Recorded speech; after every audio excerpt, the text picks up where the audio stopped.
Hello everyone, this is Tormuse, and today I am picking up where I left off in the Doki Doki Literature Club mod entitled Doki Doki Literature Club Abridged, or How I Learned to Start Worrying and Love to Mod. Thanks, Stream Elements. You know, more colloquially known as DDLC Abridged. Anytime I hear anyone talking about it, I just hear it by that shortened title. But that's that's the official title it was given. This Dr. Strangelove reference. But yeah, there was a bit of a break last week because I was doing the Pride Month mods, but now we're ready to get back into this.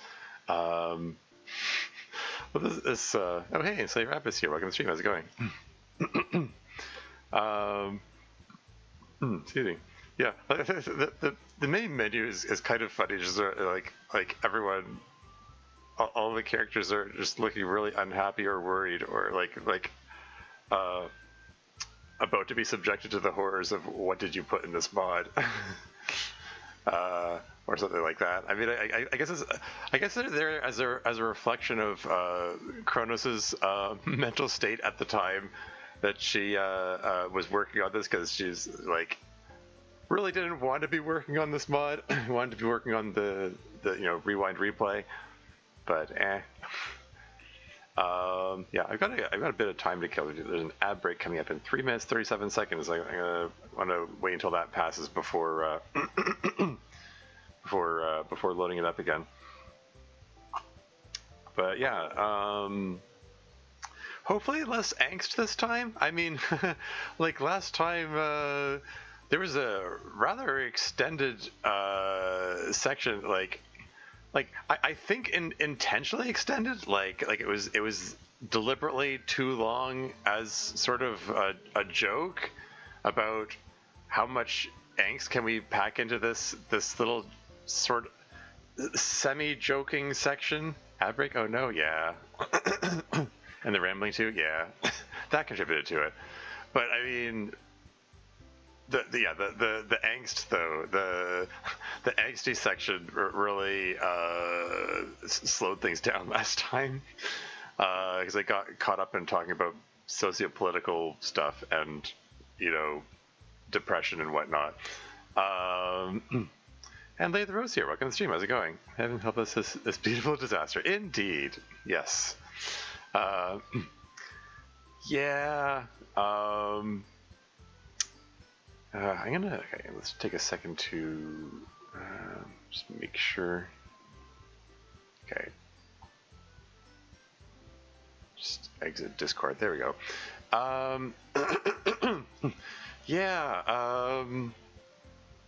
Yeah. I mean, needless to say, like Chronos was in a rough emotional state at the time of making this mod, and that sort of bled into the angst, the overly long angsty section of the last part of the mod. It's out of place for a ridiculous comedy shitpost mod, but it's sort of intentionally so. So I don't know. It's sort of like it feels odd, but I don't know. It's part of the creator's artistic vision, I guess. There's a little bit of herself put into the mod. So I don't know. It just have to appreciate it by its own merits, I guess. Yeah, I've got like 4 minutes to kill here. How's everyone doing? I don't know. What else can I say about this? Yeah, it was mod of the year back in 2018 or 2019? I think it was 2019 that this came out. Back when DDMC was had like mod of the year like awards and stuff. Like it kind of stopped doing it after that year because I mean, in 2021, that's when the whole Carl debacle happened, and a lot of people just kind of fled the DDLC modding community for good reason. honestly. I was still pretty miffed that it happened, just in time for me to lose the opportunity to win any awards for Doki Doki Store. It was the I'm sure I could have won some awards if it wasn't for the fact that like everything fell apart. Oh well. Yeah, I'm not familiar with the Carl incident. Oh dear. I don't know. Well, there's an ad break on right now, so I don't know. I'll wait until the ad break is finished before talking about that.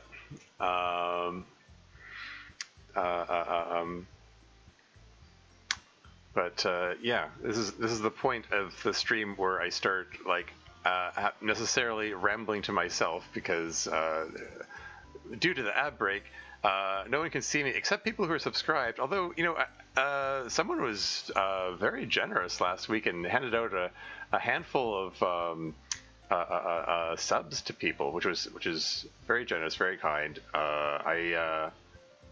It's especially generous and kind considering that like I don't actually have any extra content to offer to reward people for subscribing. It's just people are doing it out of the generosity of their heart or whatever, that giving me money and in order to support my streaming habit, I guess, or something. It's very cool. And the fact that it happened in the middle of a DDLC stream also serves to reinforces the notion that, oh man, maybe I should be doing DDLC streams more often. These are the ones that get all the attention. But yeah, anyone who's not a subscriber is like probably looking at ads right now. Yeah, the perk of subscribing is you skip the ads, and then you can hear me rambling a little longer, I guess, if that's your thing. I mean, I did put a redeem in, which no one has used yet, the infamous Carl incident. Indeed. I in addition to the ketchup chips redeem, there's also a redeem, a Tormuse tangent redeem, because I have a tendency to just go rambling on about whatever random trivia comes to mind sometimes. I figured, hey, maybe I could put a redeem in there to so people can choose the tangent, choose the topic that I ramble about. So I didn't get any awards for Storm. Yeah, it got well appreciated, I think. I mean, it's still to this day the highest, most upvoted post in the r/DDLC mods subreddit history, which is kind of neat. It's it got accolades of other kinds, if not the actual award. Is it? Wow, yeah. Oh yeah, if you go on r/DDLC mods, sort posts by top, like the most upvotes, and then filter by like all time, and there it is. Yeah, and Ebric's finished. Welcome back. Yeah, Carl incident. Just very briefly for Lady of the Rose benefit. The guy who was running the DDMC Discord, that is the Discord dedicated to DDLC mods, and the r/DDLC mods subreddit, a Discord server and subreddit which hosts like thousands of people, mind you. He was making sexual advances on minors in the community, and this was not cool.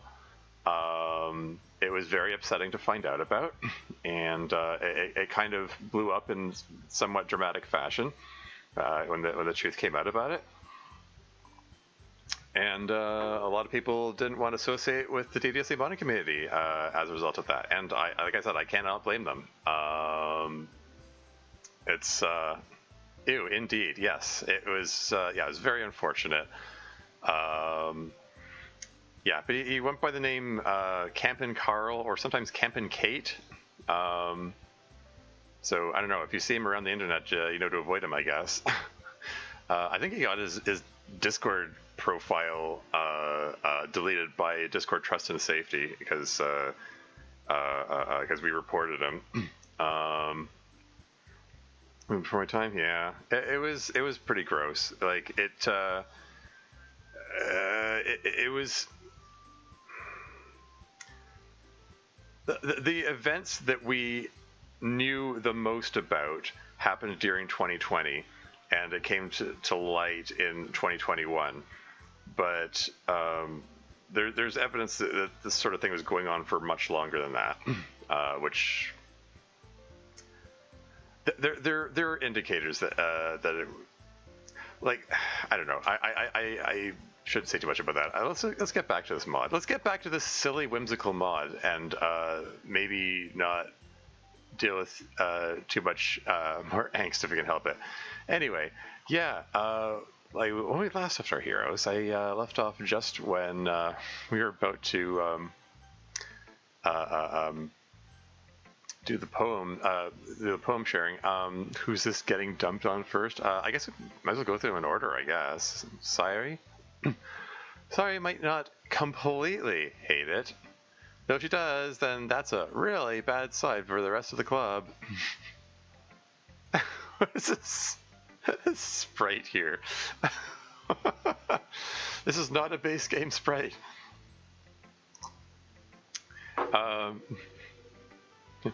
This is for people not to flirt with children, so that difficult for F's sake. Yeah, I mean, yeah, no, he's like, I don't know. Everything about that situation was gross. Like I had to look at, I as a moderator at the time, I had to look through the evidence, and there was a lot of it. It was really gross, the way he carried on.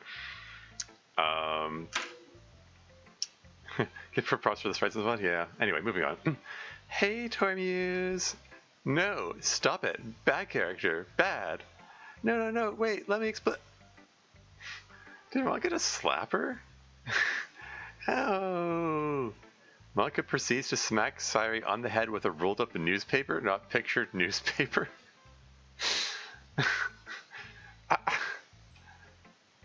I wasn't doing anything, I swear. Uh-huh, sure. Aw. That was actually pretty mean. Oh, please, you do remember how I essentially bullied and fundamentally altered her into killing yourself in the original game, right? Oh, right, this kinda seems tame in comparison. Oh, yeah, I almost forgot about my appointment later. I need to hurry this along. You mean the killing yourself thing, ... question mark? You've scheduled that in as an appointment, ... question mark? Oh, I guess content warning for talk of suicide and stuff. Anyway. Yeah, and I really didn't want to miss it. Thanks, Monica. Face journey.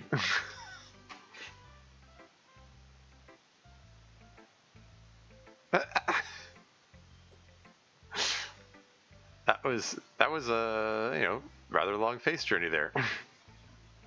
Got it epic funny this one goes, yeah. Content warning everything. I mean, yeah. So anyway, what did you think of the poem? Oh, whoops! I haven't actually read it yet. Tilde ... Oh, for. Okay, now can I ask what you think? Yeah, it's all right. I mean, I'm probably going to like it no matter what. I have the highest average score per word. You'd have to be really trying to make me hate it to make me... Sorry, trying to make me hate it to make me, well, hate it. It's phenomenal coding here. The series of movements is done? Oh, it's... I mean, it's pretty straightforward. He's just, tell it to show the expression, then put a pause, and then show the expression, then put a pause, and then just repeat as many times as necessary. Yeah, pretty straightforward. And you can you can control the lengths of the pauses and so on.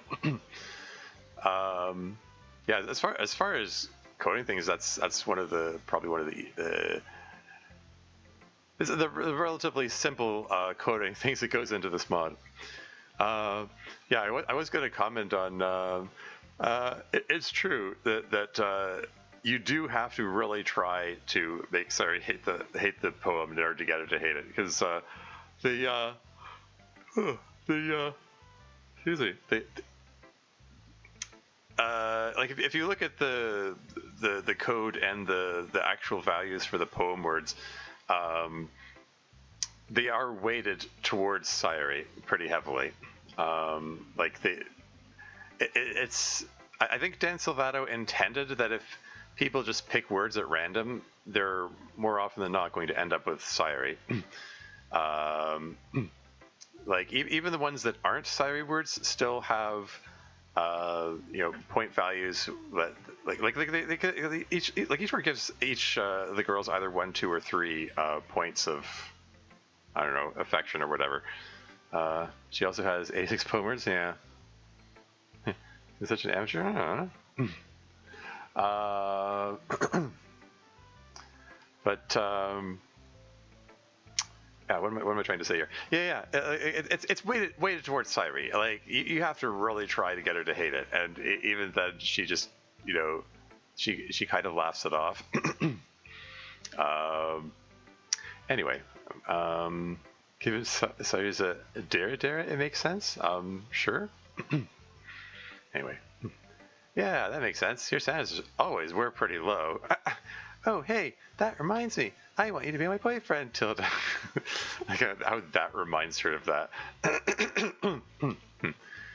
Can you, like, ask me that later or something? I've kind of got this poem thing to deal with, so... I literally wrote this about 3 seconds ago. Well, there aren't any therapists in this universe, so I guess this is the closest thing I have to being able to confront my own crippling issues of self-worth, as well as dealing with the unrequited love I harbor every day for my next-door neighbor, whom I've somehow convinced to join this club with me because I'm lonely and yearn for him. La la la, I'm always happy and stuff, except when I'm not, particularly when I'm alluding to it in a somewhat thinly veiled way. I still want breakfast. So, what do you think? Excuse me. Sorry. Yeesh, it's too it's too close to the beginning of the stream for my throat to be this rough. Excuse me. No, I can't get 2 words out without my throat going. Excuse me. Anyway. I don't get it. Like, whatever you're trying to say with this is completely... Hold on a second, I need to mute myself and cough up a lung for a second.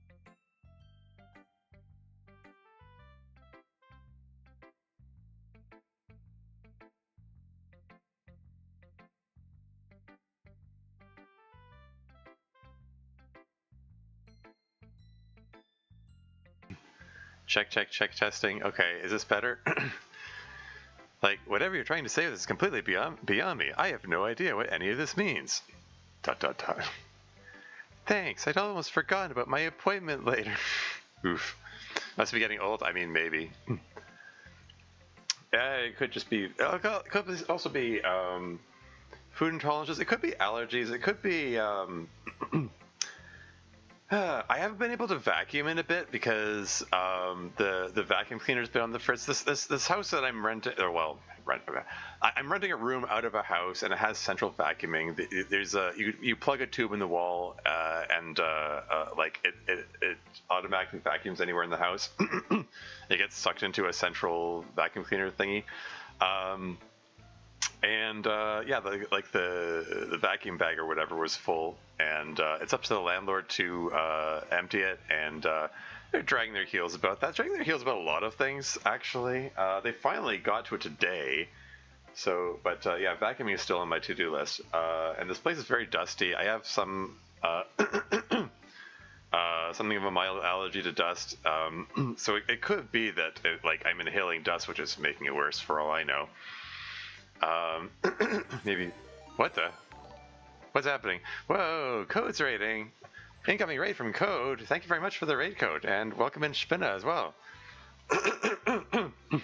And Holod Kiski. How do you pronounce it? I presume we're familiar with. Indeed. Yeah. How did the rest of your stream go? I was watching you play Genshin Impact earlier. I mean, I was watching bits of it. I was coming in and out. I wasn't clear on why they were hiding Sandrone from Columbina, but I'm sure there was some explanation for that I missed. Please tell me your chat is functional. You just call me Paulo. Oh, right. I mean, it should be. It seems to be working. In any case, yeah, welcome in, Raiders. I am Tarmuse. I'm a variety gaming streamer. And today I'm playing a mod for Doki Doki Literature Club, the title of which, does it say? Oh yeah, Doki Doki Literature Club Abridged, or How I Learned to Start Worrying and Love to Mod. Is the title, colloquially known as DDLC Abridged. It is a very silly shitpost mod. Right, so enjoy being alive is very much still a secret at this point. Okay, yeah, but why though? Why would they need to keep it secret? I didn't get that part. Oh well. Yeah, very silly mod. Doesn't take itself seriously in the slightest. Has a lot of meta commentary, some jokes about Sayuri being suicidal, and some jokes about Monica already knowing what's happening, and lots of jokes about MC being dense. Yeah, this Sayuri saying thanks. I almost forgot my appointment later. There's at this point there's a running gag about Sayuri having an appointment with killing herself. Anyway, moving right along. Oh yeah, I'm still reluctant to do the MC dance. No way. Yeah, just a slab of tungsten. Sure. Do I dare try to do the shout out command? I'm gonna try. I'm gonna risk it this time. Shout out to code. So this thing plays a clip. Actually, I should hold on. I should mute the sound before I do that. Let's see if this works. Let's hope this doesn't crash the stream. If it does, then just refresh. I'll be back.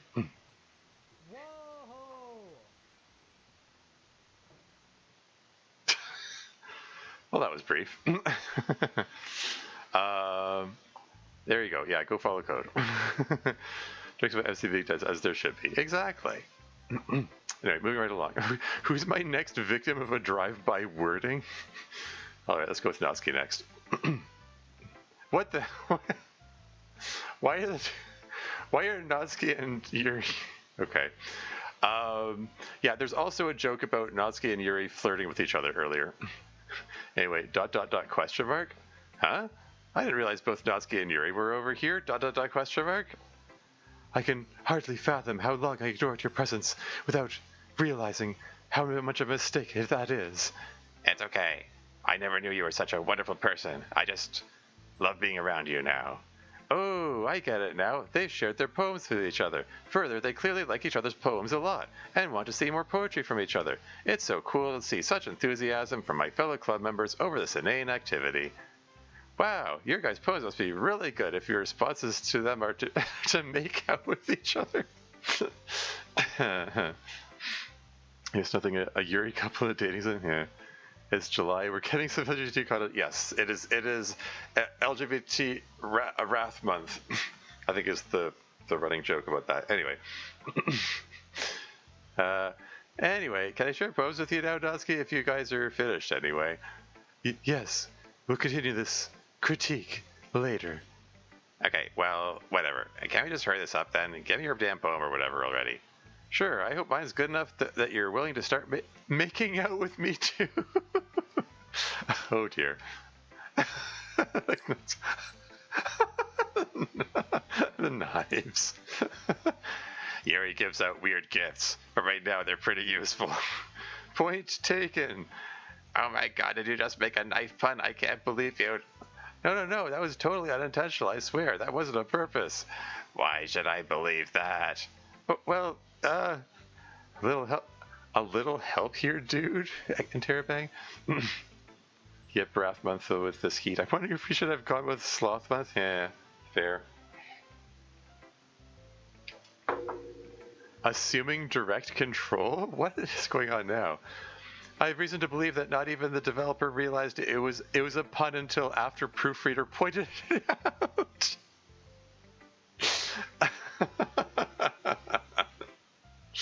I think she might actually have been referring to me there, because I did proofreading for this mod. Yeah, I haven't actually played the mod before, but I have. Like, I'm very familiar with most of the content, though, because yeah, I did proofread the rough drafts and so on. Didn't Dance Without Us say that in Act 4 that you know this kid were kissing in a corner somewhere? Allegedly, that is what he said. Reportedly, that is what he said. I'm not aware of any recording of him saying that or anything, but yeah, somebody said they found a quiet corner in the library or something at the end of the game, or after the end of the game. Anyway, Wow, that felt exactly the same as the rest of my life, since being remotely controlled by others isn't exactly new to me. Anyway, please read this. Sure. Puts the knives away. Even Egypt sensor? Yeah. I mean, that's the subtext. Like, he definitely plays with that notion a lot. Like,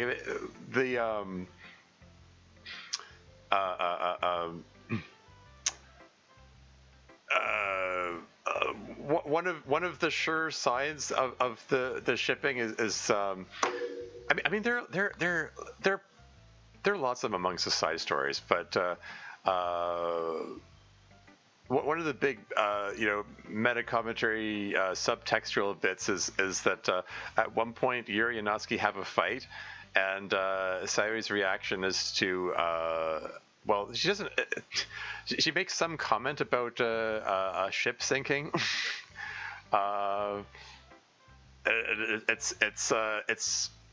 It clearly comes. Well, to me, it clearly comes across as Dan commenting on people who ship Yuri and Natsuki together. And the fact that he follows it with the self-love side story, like, holy crap, that's there's huge shipping fuel there. Anyway, I mean, by the end of the side stories, it's all they can anyway. Yeah. Anyway, getting back to this. Okay. ... question mark. What do you mean? Just okay? Yes. Okay. ... question mark. What do you mean? Just okay? Yes. Are we in an infinite loop? What's going on here? What do you mean, just okay? Yes. Okay? What do you mean, just okay? God damn it, again? Get us out of this stupid loop, okay? What the crap? Here, read her poem while I go figure out where I put her. I tried, blah blah, everything sucks, because of course it does. Aw. Poor Natsuki. Yeah, where did you cut? Did you understand it? What? I don't. Did you understand it? What's this pulsating sprite here? Accompanied by knife sounds. As a poet, that poem is splendid? Sure. Yeah? That's a question mark? Was it cute? No? Question mark? Good. Natsuki skips off in a way that I describe as cute, but I'm pretty sure I shouldn't express that at all right now. I gently fold up her poem, place it on her desk, and walk away slowly. Who's gonna yell at me this time? Okay, I guess we're going with Yuri next. As I approach Yuri, I notice she's writing something in a notebook. At that exact moment, the incredibly intelligent but strangely aloof heroine discovered something new about herself, something she'd long suspected but never had a way to confirm, until now. But there was no way to deny what was in her heart and what she knew to be true. Try as she might, the tall, young, purple-haired tea expert could no longer deny the destiny that lay before her, nor the rush of feelings swelling within her abundant, Posture? No, that's hardly the right word. There must be a more appropriate word for breast that still retains the poetry, but does not invoke thoughts of memories. Well, not immediately, at least. Regardless, the incredibly confident and supremely competent heroine could no longer deny the unfathomable stirring of emotions within herself. And there was absolutely no denying the strangely pink forest directly in front of her face as she held the Duchess's legs apart. It suddenly became sexual out of nowhere. Oh, hey, what are you writing? What are you referring to? Question mark. Whatever you're writing down in your notebook, it sounds like it's some sort of fantastical self-insert coming out emoji that's got a stand-in for Natsuki as well.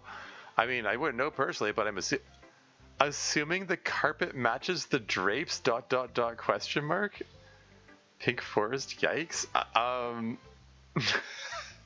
Okay. ... Yes. Also, yes. Cool. Can I read it? I'll send you an advance copy once I hear back from my publisher. Neat. Anyway, you want to do the poem thing now? Sure. I hand her my poem. ... Exclamation point. ... Question mark. ... Tilde. ... Percent. Forgot how highly sexual the manga gets at certain points? I mean, yes.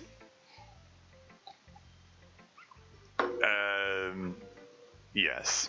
Yes, it does. Okay, that's just getting absurd now. Can you, properly vocalize it? ... I love it. Further attempts at wording my innermost feelings about this poem would come up short of the simplicity of that description. Okay. Is this the dialogue that always comes up here, or is it because I picked Yuri words at the start? I just noticed that Yuri's sprite is pulsating too. That's not usual for DDLC or mods thereof. Anyway. ... Cool? Question mark. Are you okay? You're breathing pretty hard. I am more fine than I have ever been. ... I can't tell if I should be happy about that or scared. Yes. So yeah, you wrote a poem too, right? Please say yes again. Oh, I apologize. One moment. Yuri hands me a thesaurus. A thesaurus. What, just in case? What? This is your poem? Oh, heavens no. I'm merely trying to demonstrate my process of generating a poem.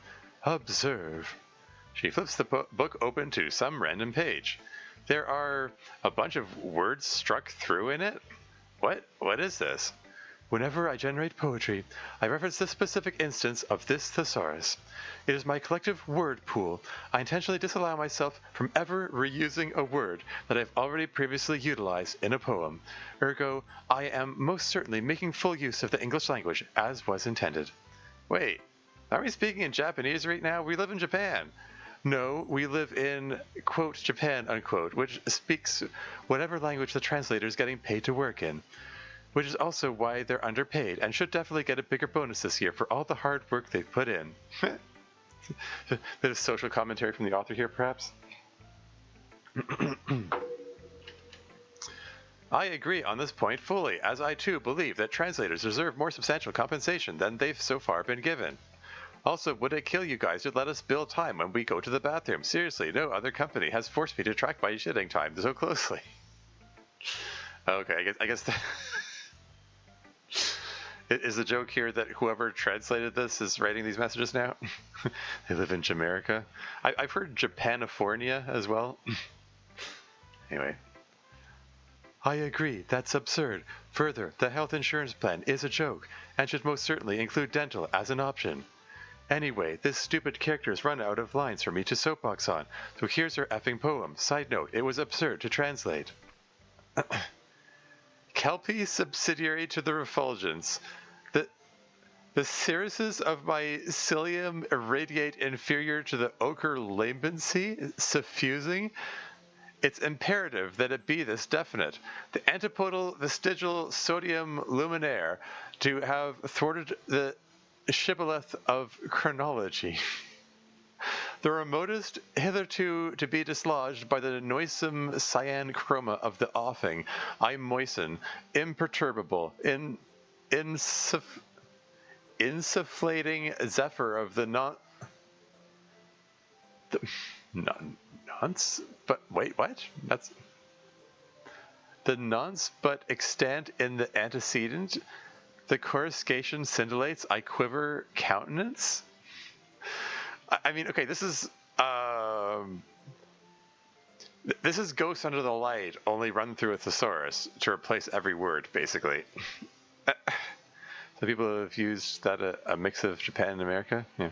Hey, and Kizu Carter's here. Welcome to the stream. How's it going? Yes, we have the mod author here now. Thesaurus o'clock. Yeah. I think a zombie mod had that to explain the amount of weapons available. Sure.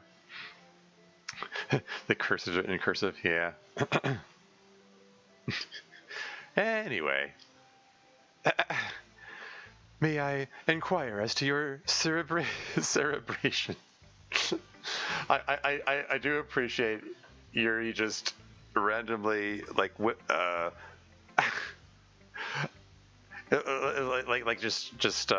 as if she just is reading a thesaurus every time she speaks. Anyway, move on. Do you dislike it that much? ...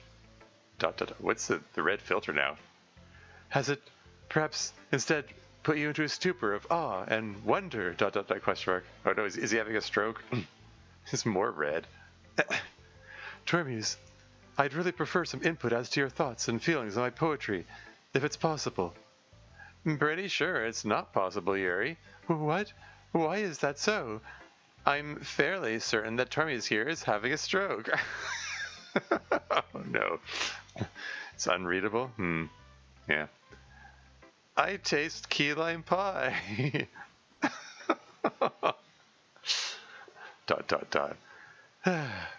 Yuri, please be more careful next time. Who's going to... Oh, right, there's only the one option left. Just Monica. Hey, Monica. Hey, Monica, would you please... Yuri. Wait, what? What about her?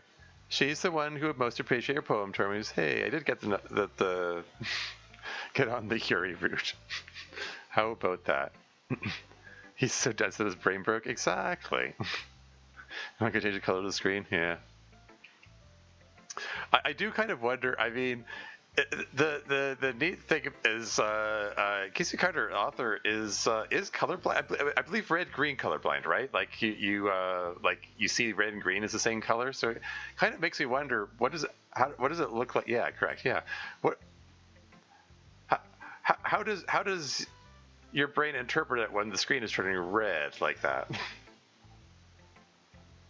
Side note, it's got to be super frustrating with things like traffic lights are red and green, and kind of like video games in general also have a running thing. I think a lot of there is a running thing in a lot of games where like good guys are represented by green dots and the bad guys are represented by red, and similar color schemes like that. That's got to be confusing to a lot of people. It's a weird choice considering that red-green color blindness is like the world's most common color blindness.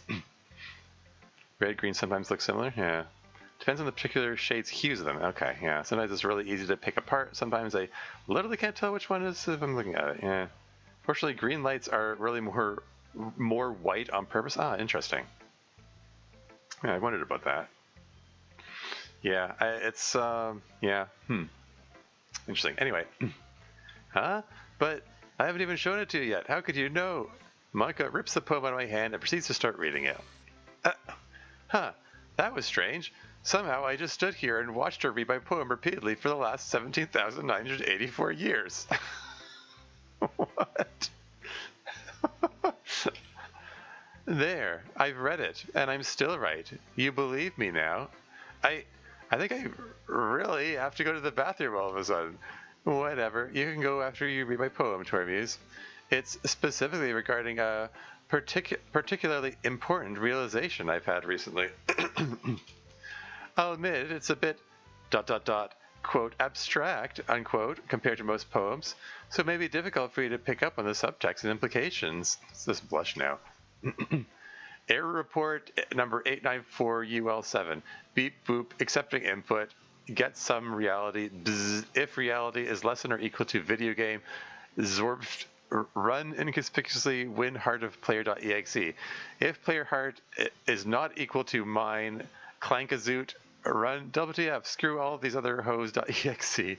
Else, run like a normal ass VN or something.exe. Run clicking noises for duration equals 344 hours. So I guess that's the code there. Hey, Deb, the Greatest here. Welcome to the stream. How's it going? I hope you're having fun. Gonna have to catch the VOD later as I'm tied up at the moment. Good luck. Cool. Thanks for stopping by. If and else reminds me of the code from Yonder Simulator. Okay, I wouldn't know anything about that. But I mean, if and else is pretty standard, like, coding language. Like conditional statements to check what's happening, and then the game decides what to do based on whatever's happening, or like what the player chose or whatever.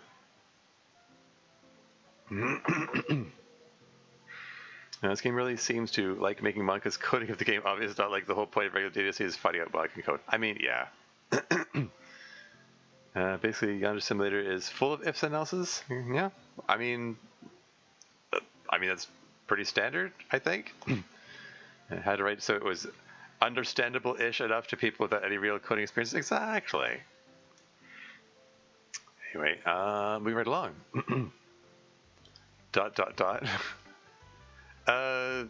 What is this exactly? ... question mark. Whoops. Malga rips the paper out of my hand. How did I accidentally give you a page of my diary? ... question mark. Aw. WTF, screw all these other hosts.exes. It's wild. Yeah. I mean, yeah. Just noticed it's 2:30 a.m. Oh, really? So you're 6 hours ahead of me then. Why did you mumble under your breath loudly enough that the narration picked up on, but I didn't? Die in a fire. No, not you, player. I mean, square bracket player. Player in square brackets. I meant Tormuse. Whatever. Just move on already, damn it. Does that mean I can use the bathroom now? No. Well, there's no bathroom backyard anyway. Yeah. Incidentally, I'm gonna try to do a thing. Sorry, just mute for a second. We'll see if this works. Can I do shout out Kizzy Carter and have this thing work and not crash the stream? If it crashes, just refresh the stream or something.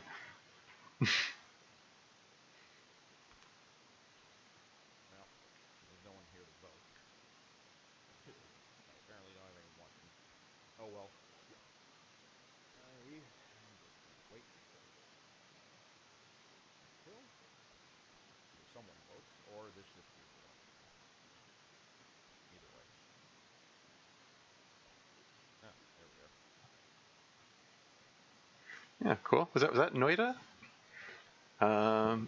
Yeah. This looks like your last playing Project Zomboid. I've seen you playing a bunch of different things on your channel. Lol, need to get back to streaming. Life's gotten in the way. Yeah. We need to finally do so soon. Yep, Noida. Yeah. Yeah, that's a game I'd like to pick up at some point. It looks cool. could be a fun game to stream. But yeah, go. I mean, yeah. Kizzy Carter hasn't streamed in a while, but yeah, she does some variety of stuff there. It's neat and hard as balls. I mean, yeah, it's a roguelite. What can you do? Anyway, moving right along. I've now shown everyone my poem. Woohoo! I'd probably feel a greater sense of accomplishment if literally anyone here noticed that all I did was scribble 20 random words onto a page. Hey, Tarmius. Yeah? Can you help us settle an argument we've been having? What argument? We've been viciously screaming at each other for the past 12 minutes. How could you not have realized this? Oh, sorry. I thought you two were just getting kinky again and that Your safe word was bitch or something? Oh no. What was... Oh dear. No, that's... no. Anyway, we're arguing over whose style of poetry is better. Why? Question mark? They both just shrug at me. Seemed like an enjoyable pastime. Anyway, whose poem was better to our muse? Question mark? Maybe if I say Noski, then Yuri won't read me into an aneurysm again? Yuri's poem was at least, like, more than 5% of the paper it was written on? What? Cop out, since the concept of taking responsibility for anything in my life terrifies me. And Carol Ivanov is here. Welcome to the stream. How's it going? On principle, I'm going to save before I pick something. I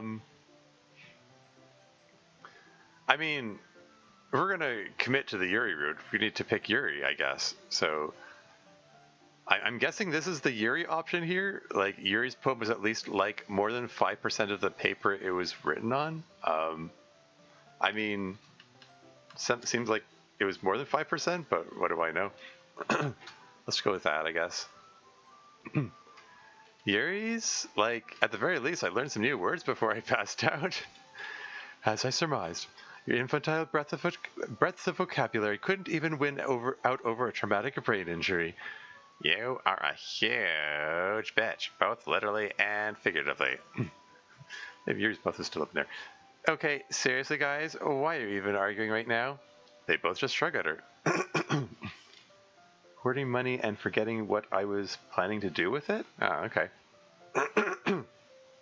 Well, I mean, I came from a family of hoarders, so I guess I can relate. My family holds on to a lot of things that they shouldn't. My brothers and I are going to have to figure out what to do with all my parents' stuff at some point. Probably... That's a topic. It's in probably an emotionally downward direction. Let's go back to the funny mod here. They both just shrug at her. I suspect it has something to do with the sudden presence of a male influence into our club. Yeah, we're probably subconsciously fighting over Tormuse's affection. Wait, I thought you two were an item now. I know this is supposedly a harem game or something, I think, but I've, like, totally blown it with you two. Why would either of you care about me? They both just shrug at me. Okay, whatever. I don't care, so long as you hurry up and finish your argument so we can move the hell on. Understood, Monica. I just need to recall where we were. I think I remember. You mind? Not at all. Please. Yuri steps back slightly as Natsuki walks past her and waits for Natsuki. Sorry, what? Steps back slightly as Natsuki walks past her and waits for Natsuki to continue.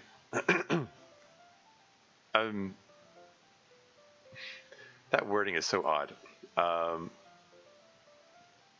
I think it was Yuri steps back slightly as Natsuki walks past her, and Yuri waits for Natsuki to continue. It's a bit of a garden path sentence. Like, it sort of feels like Natsuki walks past her and waits for Natsuki to continue. It's like, wait, what? Then my brain short circuits and I have to go back and reread it. I don't know. I feel like that could have been reworded for better clarity. Could use a rework, I suppose. Yeah, it's just... I'm going to move right along. Okay, so, if I remember right, Natsuki suddenly stands up. Oh, I didn't realize you were so invested in trying to impress our new member, Yuri. That's not what I... ... exclamation point. Huh? You're just... Oh, this is a copy-paste of the original now. Yuri stands up as well. Maybe you're just jealous that Tormuse appreciates my advice more than he appreciated yours. Why does this seem... ... question mark? Huh? And how do you know he didn't appreciate my advice more? Are you that full of yourself? No. If I was full of myself, I'd deliberately go out of my way to make everything I do overly cutesy. Natsuki walks by as Yuri steps back and waits for her to continue. Sure? That could work. Wait. Monica's failing to focus for each of these lines. Oh well. Is this? No. Holy shit, you cannot seriously be doing this again. Is everyone okay? Question mark? Okay, first off, effing move already, sheesh. Second, no. Both to you and the sequence in general. Well, you know what? I wasn't the one whose boobs magically grew a size bigger as soon as Tormuse started showing up. Natsuki, Silicon Sister, ironically ending the argument, please wait. New Natsuki sprite? And now you are Natsuki. Just remember this part? Oof. Both of them keep walking, one of them is waiting. There was no end to those actions. Yeah, right. I think it plays into the shitposty comedy of the bot to an extent. Well, yeah. Face palming so hard right now? I mean, well...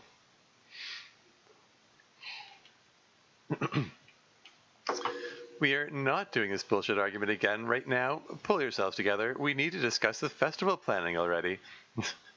Oh, Natsuki has bigger breasts? I mean, yes, that is what occurred. Pitchforks are coming? Trying to waste my time again with this shit, please. ... Dot, dot, dot. Dot, dot, dot. Dot, dot, dot. Dot, dot, dot. Dot, dot, dot. So, this is a thing. Yeah. Yes, it is. ... Dot, dot, dot. Dot, dot, dot, question mark? Dot, dot, dot, exclamation point. Okay, look, are you guys going to go test them out already or not? What? What could he possibly mean by that? Actually happened recently in Artist True Art of Natsuki with a bigger posture and people didn't like it. Well, I mean, that's sort of a trend among a lot of like fan artists and so forth. You know, asking the big questions like, what if this popular character had larger breasts? I mean, I don't know. It seems to be a pretty common thing to find on the internet. I mean, did I know about these things? Anyway, okay, test them out. Okay, ... Dot, dot. Later. Cool, can I watch? This doesn't involve you. This doesn't involve you. ... Dot, dot. If you don't come along for this next scene transition right now, I'm throwing an even bigger set onto you, Tormuse. Okay, bigger set of boobs, presumably. Usually, if it's not illegal or immoral, then people can do whatever they want. I mean, yeah. Well, I mean, you know, whatever floats your boat as long as it doesn't sink mine, as the saying goes. I mean, you know, as long as it's hurting anyone else, like whatever between consenting adults, etc. So Tuesday on Reddit happened. I mean, yeah. Anyway, moving on. ... Dot. I can't tell if I would want that or not. Okay, ew, you're not supposed to be into it. Why not? Those two clearly are. What about me? Can I get some? What is happening in this mod?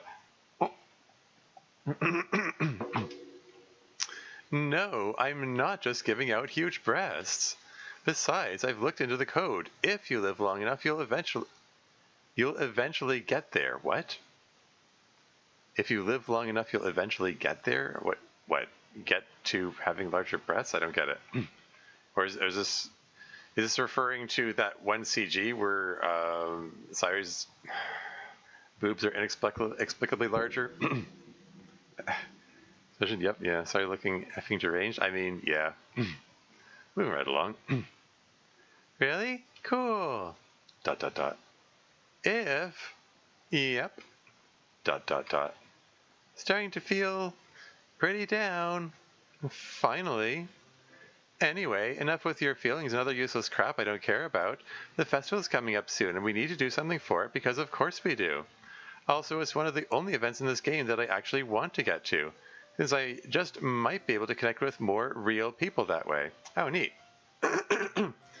Acknowledging Word of God from Dan Silvato. Yeah, Word of God being the name of the trope. I'm not being sacrilegious or anything. You interpreted it correctly, both the first and the followed up part. Yeah.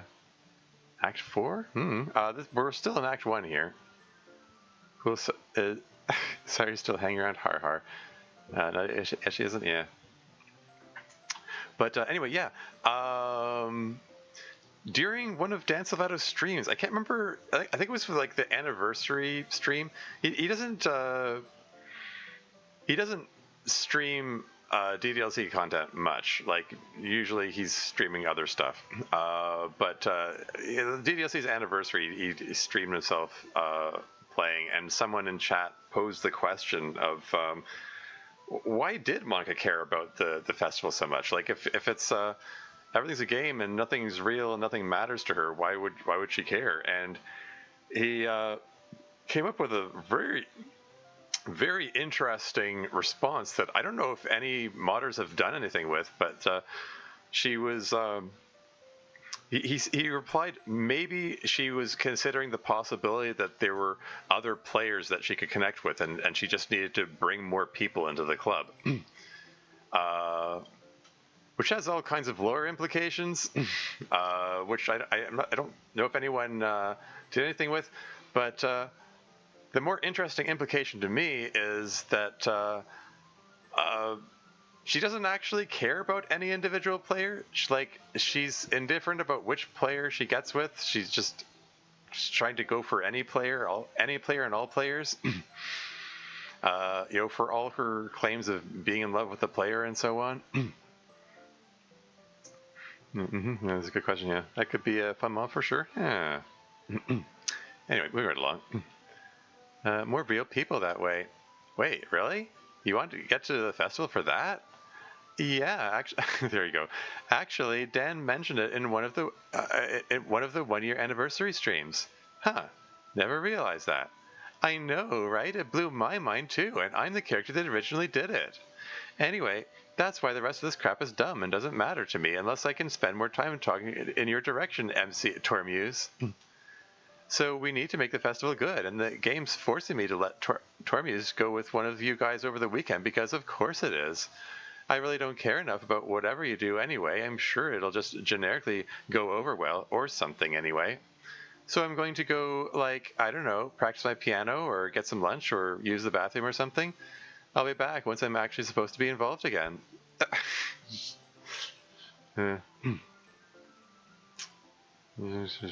You once did it, and I remember I watched the entirety of it and took extensive notes. Yeah, was it just once? I thought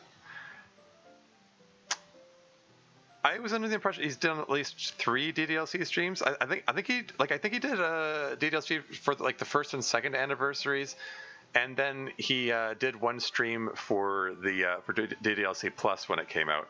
He he streamed himself going through half of the side stories. He got to the end of the Respect side story, which he considered a good stopping point, which it is. That's the end of Respect side story is when the literature club's complete. It has all 4 of the girls there, and has the has that scene montage with the Monica playing that song, My Song Your Note, which is still a fantastic title, I think. I mean, on the surface, the song title, My Song Your Note, sounds cool. It's a cute little title for a song, but it also has the initials MSYN, which is the initials of the 4 girls in the order they showed up in the club in the first place through the course of the side stories.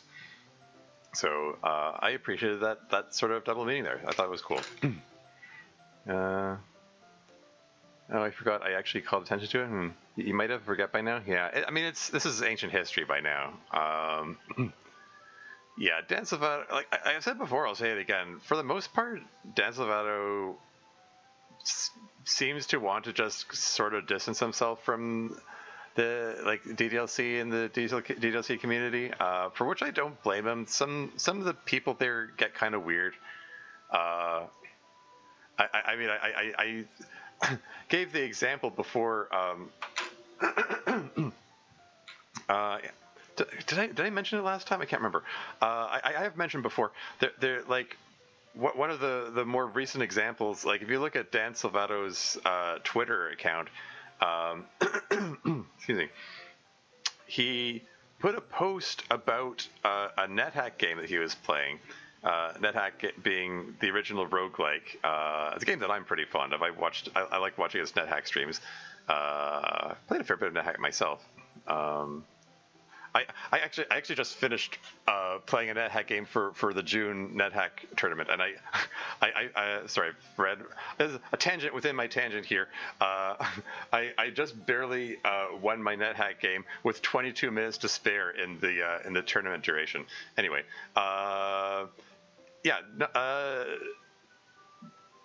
Dan was playing a NetHack game, and he was being a bit silly. He wanted to play as an atheist priest because it amused him to do so, with making a point of acquiring a fedora, since that's an item in the game, just to play on the whole that whole the whole atheist community, tips fedora milady and all that. It's just because it amused him to do so, and his character, the game has permadeath. Like once you die, it's game over. And his character died in a really dumb way. He had just had because you have to eat in the game, and if you try to eat something while you're already satiated, there's a chance of choking, and a chance of choking to death. And he choked to death on a fortune cookie, which is like again, there's lots of random items you can find in the game, and fortune cookie is a small enough food item. He thought he could get away with it, even though he was already satiated after eating a huge meal. And his character died, and he posted his character's tombstone on his Twitter account, because he's laughing about what a stupid way to die that was, because he was so late in the game. And like half of the replies to that tweet were asking about DDLC, and one of them was just this tinfoil hat conspiracy theorist sort of person who's just going off about what does this mean? What does this mean about the DDLC ARG? But is this related to the human experiment prison? And they talked about some cult. Maybe this atheist priest has to do with the cult from the Project Libitina, and it just all this long paragraph of conspiracy theory nonsense, and it's like, man, I have to imagine. I hope that Dan can just laugh it off. I get the definite feeling it makes him really uncomfortable, and like he doesn't know, like I get the definite feeling if he ever has any interaction with people in the DDLC community, like he has to brace himself for it, because he doesn't know if he's gonna get obsessive weirdos like that.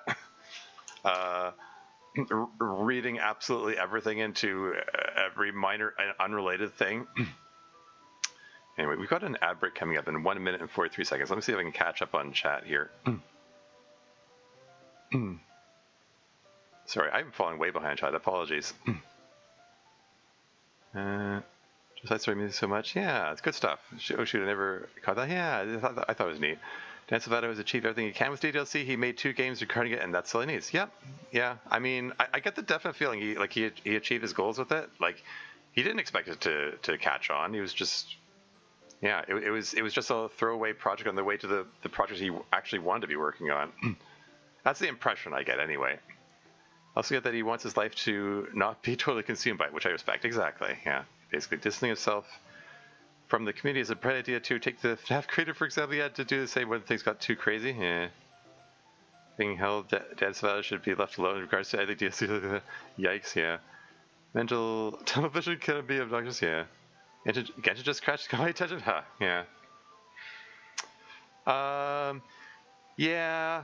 I mean, from Dan's perspective, I get the definite feeling like he's in a sort of a weird place where like he doesn't want to be rude to his fans. He doesn't want to be ungrateful for, you know, for the attention and so on. But he's also like clearly a really introverted person, and I get the definite feeling he gets overwhelmed by that sort of intensity. Like again, I don't know the guy. Like this is just me, I don't know, armchair diagnosing. I'm just a random guy on the internet just looking in, and this is the impression I get. Anyway, ad break is imminent, so I'm gonna take a break. I'll be right back.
And I'm back again. 10-second ad? Oh, really? On my end, it says 3 minutes. So I was away for 3 minutes, but I don't know. I think different people have different durations of ad breaks. Yeah, and I get the impression that Dan's really kind and respectful, but even people like that have to him have their limits. Oh yeah. Yeah, I hope whatever he's doing, wherever he is, he's doing okay. Like he hasn't streamed in a while. Like it's been several months. Um, yeah, I can't remember the last time I saw him stream. Now that I think about it, I remember participating. I participated in the November NetHack tournament, and I considered writing to him to ask him if he was participating in that, but thought maybe it would be too weird. I don't know. It's the kind of thing I overthink, but I know he's a fan of NetHack. Anyway, do you have a lot to thank him for? I mean, everything created and learned about thus far in terms of regards to my mod, and it was all because of this game. It's great people along the way too. Yeah. Yeah, admittedly, I actually thought to look inward at myself and figure out that there was something seriously wrong with my life as a result. Yeah. Well. Yeah, I mean, from what you described in the the long angsty section of the you know the last session of this mod. Yeah. Anyway, moving right along. So, festival, right? Natsuki's face there. I haven't even asked yet. What are you guys actually any good at? Nothing whatsoever. That's not true. You're an excellent friend. The best friend I've ever had. Aw, wow. Unexpectedly wholesome content from MC here. If I ever do meet him at some point, I will thank him for it. Cool. Yeah. Yeah, I mean... Yeah. I imagine if I did meet him, what would I even say? I don't know. Like, I think if I did meet him, I would want to lay off talking about DDLC if I can help it. Because I get the definite impression he probably gets more people asking about DDLC than he'd like. But then I'd be like, well, what do I talk about then? And then like I don't know. I don't know. Moving right along. Also, probably my only friend, but a great friend first and foremost. Yeah, I can't imagine my life without you being a supportive role in my life from a distance that is both tantalizingly close, but far enough to remain what anyone with eyes can see is a friend. Oh, okay. Because I guess it's supposed to be like on the surface like wholesome looking, but it's making Sairi sad because she wants him as more than a friend. ... Actually, I need to go too. I need to hit up a hardware store on the way home. Why is that? My ceiling is just one of those acoustic drop tile ceilings that can't actually support any weight. This is a reference to her upcoming hanging, I suppose. All I do is say a simple thank you and leave it at that. I can't imagine how often he gets questioned on a daily basis. Yeah. So she says. I need to demolish it, expose the trusses above it, and rebuild a drywall ceiling with some new structural beams as the framework behind it. Then I'll need to paint it to match the previous color of the room, which also means I need to put down a tarp over everything to make sure none of my stuff gets paint on it. Actually, I'll need to do that first if I'm doing the demolition work. I mean, yeah, I suppose. Wait, that's right. First, I'll need to permit to permit all of this, like get a permit for it, I guess. And to do that, I need to contact an engineer to do the load calculations and plans and sign off on them for the city's approval. And that's assuming the authority having jurisdiction doesn't return the plans with comments that are required to be addressed before they approve the plans. Darn it, why didn't I think about any of this 6 months ago? Is this implying that it is perhaps overlapping something in the author's day job here? Using permit as a verb? Yeah. Some of the words I need to. Yes, exactly. May I point out that you have put far more thought into this proposition than I anticipated you would. Yeah, you're talking about it so much that it's almost like you were written by someone whose job is in that field. Exactly. How am I going to keep my appointment now? Is there some sort of alternative?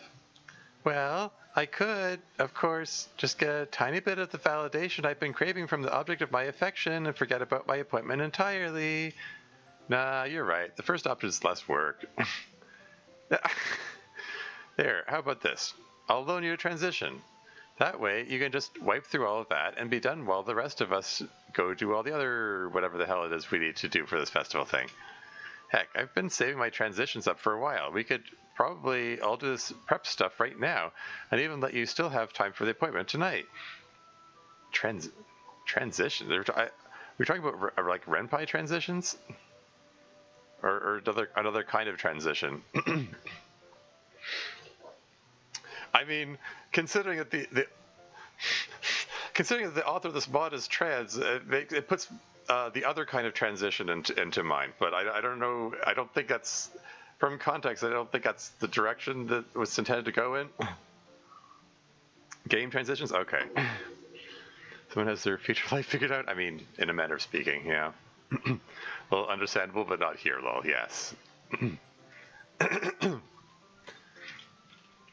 I'll even ask Monica if we can use a transition just make the festival happen in like a couple of hours or something.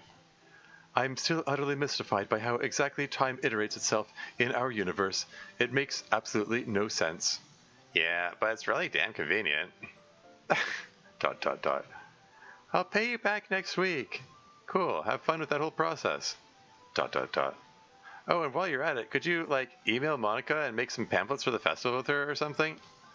I don't even know what we're doing for the festival since we never discussed it, but that shouldn't matter. Just write whatever on all of them. Sorry, getting angry there. Anyway, what are we doing for this festival thing? Sorry, the new Natsuki sprite does kind of crack me up a bit. Trans flag, yeah. Angry Syrie is rare, yeah. Poetry, ... question mark? Reading, ... question mark? Yeah, that can't possibly go wrong. I'll, like, make some cupcakes or something. I suppose I could... Holy shit, I forgot about the cupcakes. What? I haul ass to the front of the room, find the tray of cupcakes that has been sitting there this entire time, and spot the least jacked up looking one in the tray. Wait, are these... What, the cupcakes that are here were here from the day before? What was that sound effect? I then proceed to angrily shove most of it into my face hole, while the parts that missed said facial splat off onto the other cupcakes and the desk they're on. It's pretty awesome for being nearly 18,000 years old. Are we actually assuming that 17,000 whatever years passed while Monica was reading his poem? Or is it like that just the time passed for him? I don't know. Damn cookies putting in the reps. There's a mention of them in the game. Oh, yeah. Originally, I said it happened. It happened, of course. Anyway, you were saying? Yes, as I was saying, I suppose I could add to the atmosphere in the space because... Yuri flips her hair back for dramatic effect. I love atmosphere.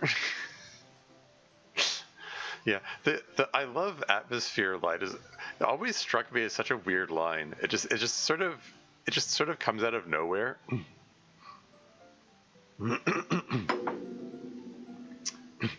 18,000 years old, even the Fanny Egyptian tooth isn't that old? Huh. Sure. Yeah, some banners would be cool. Pardon? That's what you mean, right? Oh, well, I suppose I could do that as well. But I was literally referring to the gaseous atmosphere all around us. Why is Natsuki winking? The air in here is quite stale. I'd like to completely remove it and replace it with a superior atmosphere. Natsuki quietly walks over to a window and pulls it open. What?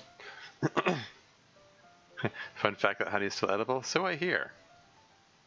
DDLC 20,000, yeah. But did I just remember this part too? I suppose I could do, yes. Thank you for replacing the atmosphere for me, Natsuki. Huh? Oh, what, the window? Sorry, I just farted. What were we talking about? ... I now have dual reasons to utilize my aromatherapy kit. So, quick, you idiot, think of a way to hang out with one of these cute girls over the weekend so you actually have something to do for once. I can't think of anything for me to do. You're going to screw this up too, just like everything else in your effing useless excuse for life. I mean, Monica and Sayori have the pamphlets covered, and we've just gone over each thing you two are going to do. For all I know, these will be the final moments in my life, and I'm ruining them just as like I always do with every single thing I've ever done in my existence. So it sounds like we pretty much have ... everything covered? ... question mark. In the it's school as grim as it gets. Sure. Did I miss the S? I mean, yeah. I mean,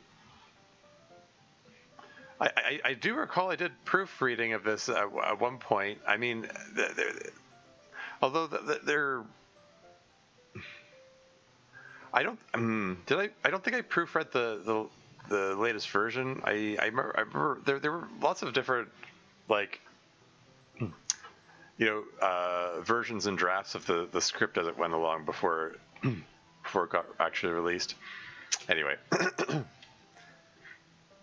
remember either at this point? Yeah, we're talking about Agent History. Like, this was released in 2019, I think it was. So like 7 years ago. Anyway, I'm a useless black hole of unimportance who can't accomplish anything of any meaning, and I'm completely pointless without validation from a cute girl. Well, you could help someone out over the weekend, right? You probably missed it due to it being in all caps, sure. Yes, that's a fantastic idea. That way you may have something to accomplish. Yeah, you won't be useless if you're actually doing something. Oh, okay, thank you. I was a bit worried about that. Yeah, we know. You ... do ... question mark? Termuse, your internal monologue was screaming so loudly that we could hear it from our current positions. Oh, is that so? They could hear all this? All the block capitals? Also, does this mean that we're skipping a couple of days here? I mean, this is still the in-game second day of the thing, so... Anyway. Speaking of which, before we go any further... Oh my god, I'm not cute. I can't believe you'd find me even remotely cute for any reason whatsoever. I can't possibly understand why you'd be so stupid as to mistake me for being cute. Besides, have you seen the size of these things? If I'm not careful, I could suffocate someone with these. I can personally attest to this danger, for the record. I can personally attest to this danger? What could that imply? I do not have the patience to go through all the days as usual. Okay. Yeah. Wasn't sure if that... Yeah, like it's been long enough, I don't remember. I watched bits of AfroZero's playthrough, that was, and, saw rough drafts, so that's, like, the extent of my familiarity with this. Moving right along. Oops, what did I do? I clicked off the thing. I said I was sorry. Oh, well then, I guess I have to pick someone to go with for the weekend, right? So, ... Yeah, I guess we'll save it again. Sayori question mark? Natsuki question mark? Yuri question mark? Monica question mark? I guess we're just gonna keep, like, doubling down and stuff and go with to stick to the Yuri route. I don't know. Is it worth reloading and trying to see if we can get somebody else? I mean, I'm assuming there's, like, slightly different dialogue, so it's probably worth looking. Anyway, I'm just gonna pick Yuri for now. Can I, like, draw some stuff with you or something, Yuri? I'm either very much attracted to you, or I'm either either put off by or am afraid of Natsuki. Oh my god, I can't believe that you... Wait, that's not a compliment at all. Tarmuse, what the F? I mean, up to you. That's primarily two paths like there are as usual, if I recall correctly. Yeah, fair enough. I mean, I might as well check out both of them. Like, I can just hit the skip button to skip over whatever dialogue repeats. Expected a fifth option, find a gnome in the walls? Okay, I have no idea what that means. Anyway, Tarmuse, what the F? Oh, shit, sorry, Natsuki. I meant to say that your cuteness puts me off or makes me afraid. Oh, okay, yeah, you have to remember that. Ahem. Oh my god, I can't believe you think that I'm cute. Why would you ever think something like that about me? It's not like everything about me is small and petite and pink and I'm overly energetic and whatnot. Natsuki, may I remind you that there's at least one aspect to yourself that is no longer small nor petite. What, my attitude? Your belly button appears to be learning to juggle watermelons, Natsuki. Okay.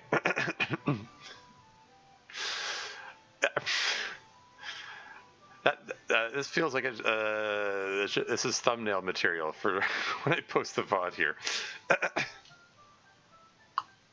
I think we got a good handle on skipping dialogue that has been read before without much error or whatnot. Yeah.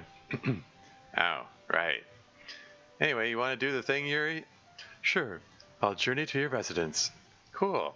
I'll do what every normal human being does and quickly panic clean everything I own so as not to appear as if I live in filth. That's wholly unnecessary, Tarmuse. I'm perfectly happy with investigating other people's detritus. Nah, it won't take long. I've only got the 2 rooms after all. Oh, then I'll make sure to point out how clean your house is, ensuring that I fully expect that whatever standard you present to me is assumed to be normal for everyone else. Cool. Just make sure to use the bathroom before you come by that, or make sure to ask before you open the dishwasher. We're still going with that running gag that he only has 2 rooms in his house because they're the only ones that have backgrounds. You gotta. Sorry.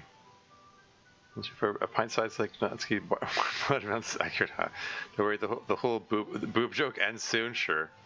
And that he has to use the dishwasher for multiple things. Yes, exactly.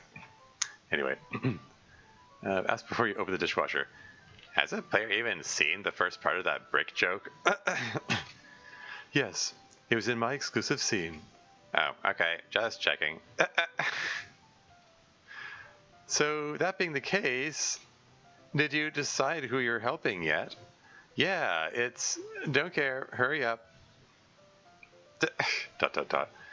I feel like we just went through an if statement, but we just got the less interesting, shorter option.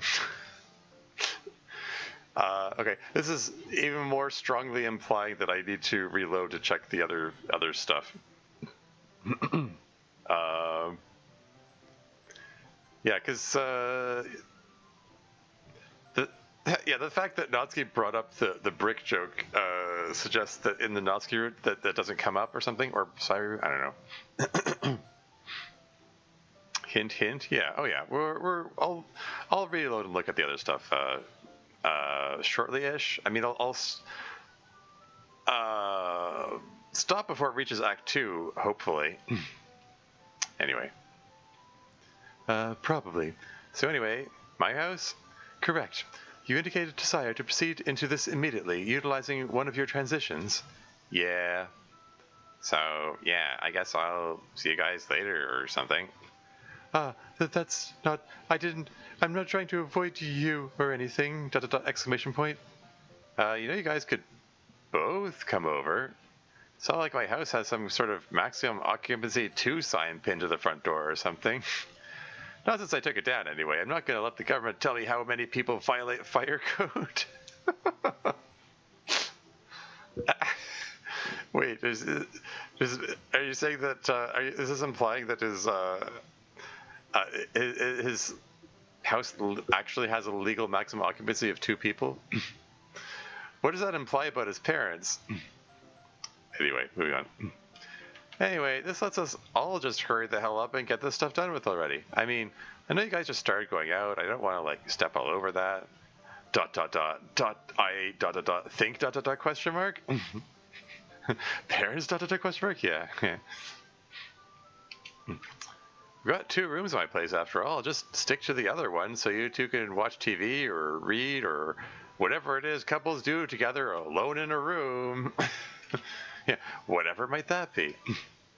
One condition I just thought of. If you two make a mess, can you, clean it up? By what manner of copulation do you surmise our activities will consist of? Look, I just gotta cover my bases, alright? I already have to clean my dishwasher out 5 times a day. I don't want to add sterilizing a room to the list, too. 5 times a day? Oh, speaking of which, can I, claim the kitchen when we get back? I've been in this room for the last 18,000 years, or whatever stupid number Monica pulled out of her ass, and I've really got to go. Oh, no.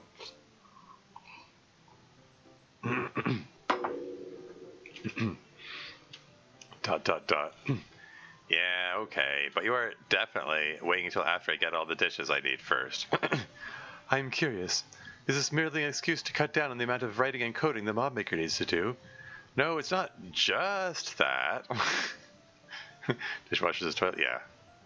Doesn't have a bathroom, exactly, yeah.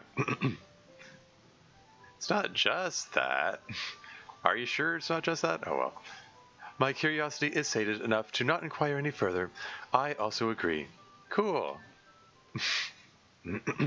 There's a transition. They really did both come.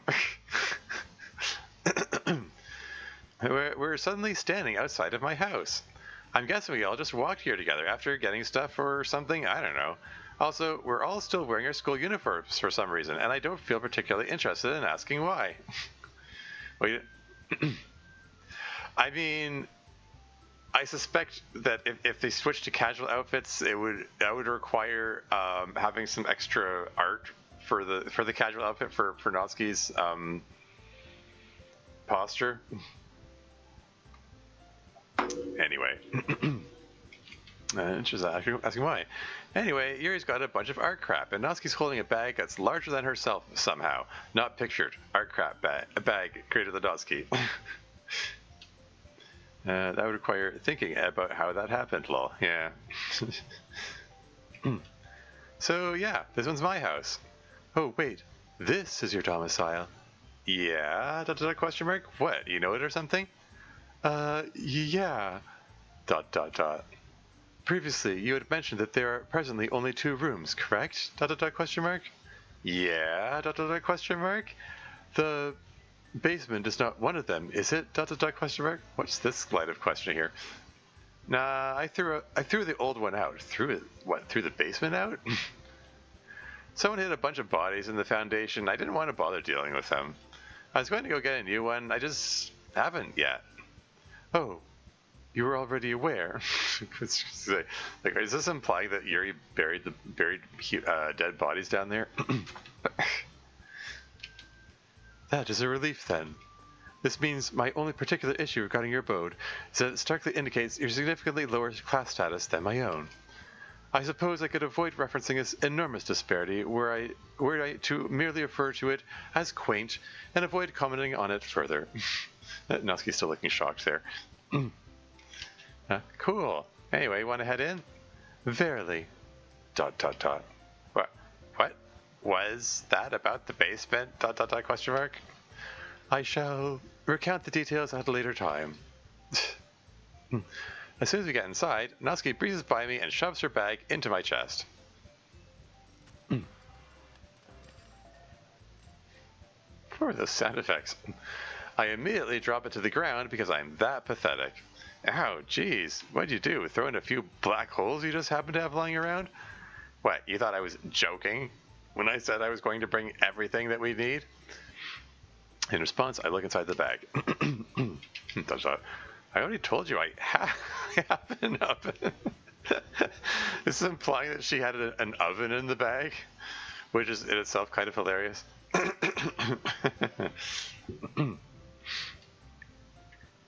I told you I have an oven. Yeah, well, that wouldn't be the first time someone said that to me and been wrong. Anyway, I'm going to start setting up in here. This might get loud. Particularly loud noises aren't very conducive to activities which require generating lines that specifically require a lack of similarity to cooked pasta. What? mm-hmm. Require generating lines. Generating lines that specifically require a lack of similarity to cooked pasta. I'm lost. I'm not even sure what this line means. So may I request that I assemble in an area which will be distinctly devoid of a background ambience resembling a jackhammer on a chalkboard. ... I'm going to nod my head and agree to whatever you just said before you make the other half of my brain start to bleed. Perfect. I immediately proceed to rifle through your personal effects while I'm left alone. Yeah, and I'm going to start turning not food into food here. Cool, so, wait, who did I agree to help here, to help again? Wait, he actually doesn't remember? Lines too wiggly? I mean, sure, I mean, is this a... I was kind of wondering if there was some kind of sex innuendo in there, like that old, the joke about spaghetti straight until it gets wet, and as a comparison to lesbians or something. Or something like that. Anyway, Doki is just going for the overly verbose thing with Yuri. Okay, yeah, I mean, I'm totally on board with the whole overly verbose thing. I just don't know where she was going with that. It's hard to draw straight when it's loud inside the room. Okay. Anyway, wait, who did I agree to help again? Hey, Natsuki? Yeah. Were you the person I agreed to help? No, dumbass, you're helping Yuri with, not this. So, go away already. Alright, sure. ... Wait, Natsuki? Yeah? You, get all the dishes you need yet? If not, you've got about 13 seconds? That's oddly specific. Oh no. What is he going to do? Oh, shit. Yeah, exactly. What? You almost done in there, Yuri? Yes, to just give me a few more moments, ... exclamation point. Okay. Just whenever you're ready, let me know when I can, go into my own room and all. I mean, I first knocked 20 minutes ago. What is she doing in there? Oh no. Looking back at it, yeah, that's kind of too far with that explanation. Yeah. It's kind of hard to stand on a ladder for this long. What is he doing? I'm also or wait, is this implying that the ladder is the only way to get from the kitchen to the bedroom because they're the only background, so there's no staircase or something like that? I'm also concerned about how much moaning, screeching, and drawer slamming I've been hearing this entire time. Starting to wonder if you could use some help with ... Wait, what did you say you were doing again? Adding to the atmosphere, ... question mark. Oh, yeah, that. Need some more time? Yes, ... question mark. Okay. I mean, I sort of wondered if this was supposed to be an implication that she was self-harming in there, or she's just, I don't know, just being nosy and investigating everything, or what? Remember, he just falls into the kitchen every morning? Yeah. Always are not included in this house. She's jorking it? Okay. But I don't think I'd go that far with it? Okay. Is everything? Yeah. Anyway, moving on. Okay. For the full experience, please do not advance to the next line of dialogue for the next 42 minutes. Well, we've got some time to kill now, folks. 42 minutes? So far, I mean? Okay, yeah, fair enough.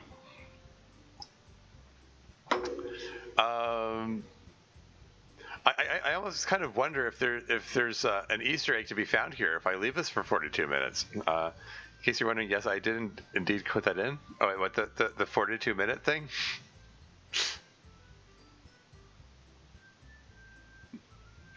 Uh, yeah, okay. Something to test out another time, perhaps. For purposes of the stream, I think I'm just going to advance. Is that enough atmosphere? I mean, I do like being able to breathe. Don't remember what it is, but whatever it is it worth it? Well, okay, fair enough. We got time to kill. Yeah, well, I'd like to move on. Do you like being able to breathe? So do I, asshole. Look, I was holding that in for a really long time. I said I was sorry. Gosh darn it.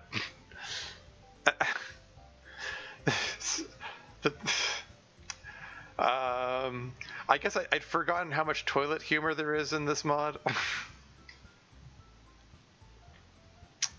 Oh dear. Fair point, yeah. Termuse, do you by chance have a rag or something of a similar nature? Yeah, why? I'm rather moist at the moment. What is she doing? I mean, are we sure we're not talking about the self-harm thing? What is going on here? Anyway, if I may be so bold as to request some assistance with that, question mark? Oh, yeah, sure, whatever. Perfect. Please come right into your own bedroom. Hey, Yuri, I've got... You changed out of your uniform?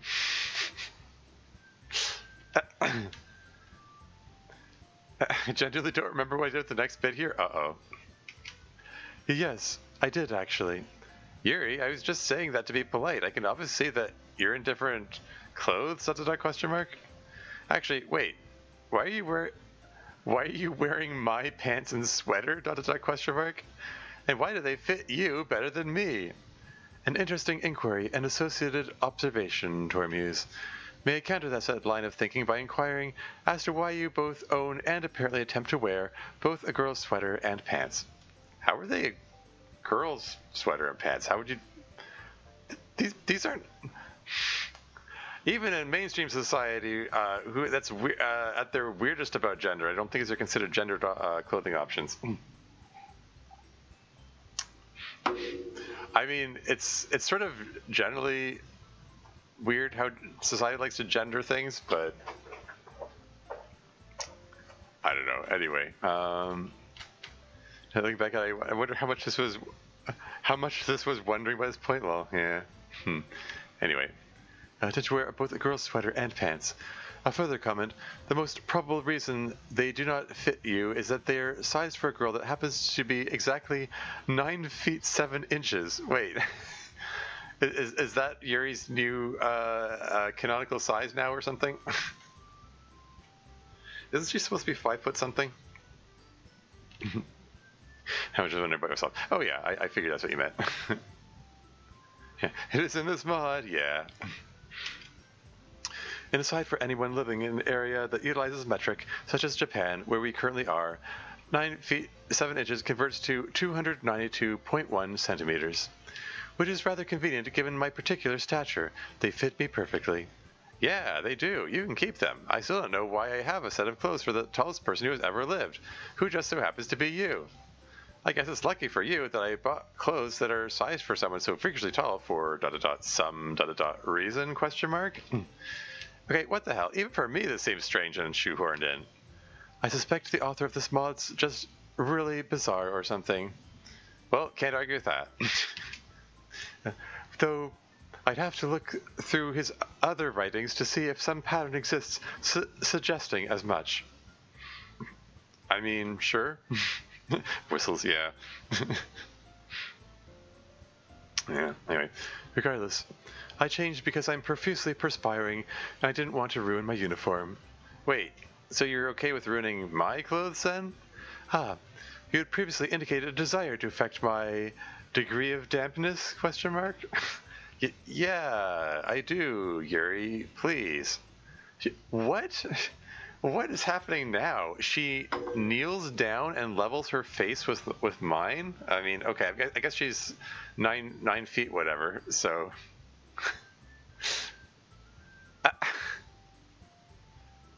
9 feet 7 inches. A small wave of her hand brushes away the hair from her neck, and she leans in, obviously wanting ... contact.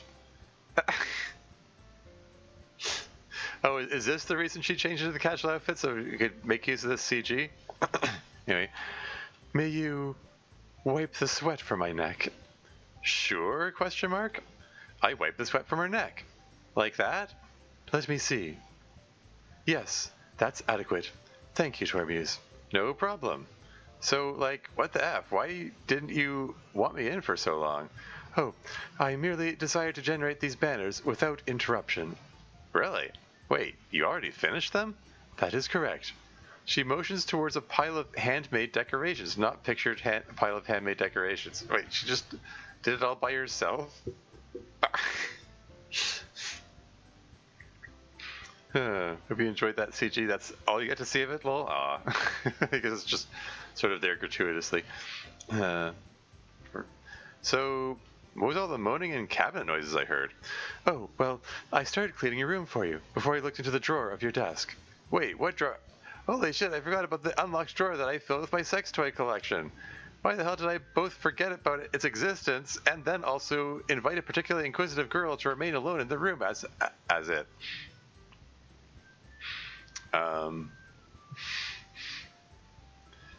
Shouldn't the apostrophe... Wait.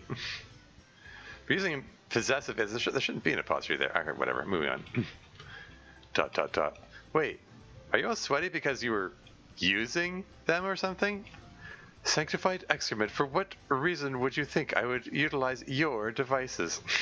Sanctified excrement? Is that her way of saying holy shit? Anyway.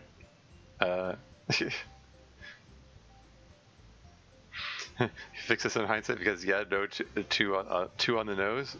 Holy shit, yeah. Anyway, I don't know. It sets up the joke better or something. Allow me a prediction. The stereotypical high libido lesbian's manner of humor. That humor is so often used as a crutch for actual writing and characterization of individuals as to be genuinely offensive. It would be less of an issue were not the major representation used in media to represent us. Oh dear. Okay, well, we're calling out the choice of way to represent girls' love or WLW interaction now. Since we had Yuri and Natsuki making out earlier, I guess. I mean, society's relationship with girls or women who get into relationships with each other is kind of weird, and that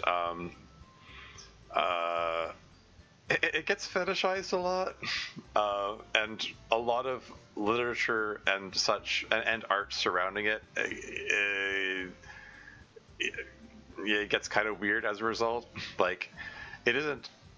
It's like lesbians or women who are attracted to women aren't like quote unquote accepted per se by society so much as horny heterosexual men find for lack of a better turn of phrase, they find girl on girl action hot, and so they like it for that reason, but don't actually accept or tolerate actual women actually being in a romantic relationship. And there's a lot to unpack in that whole concept there. There was a very telling blog post that I read about it, which said that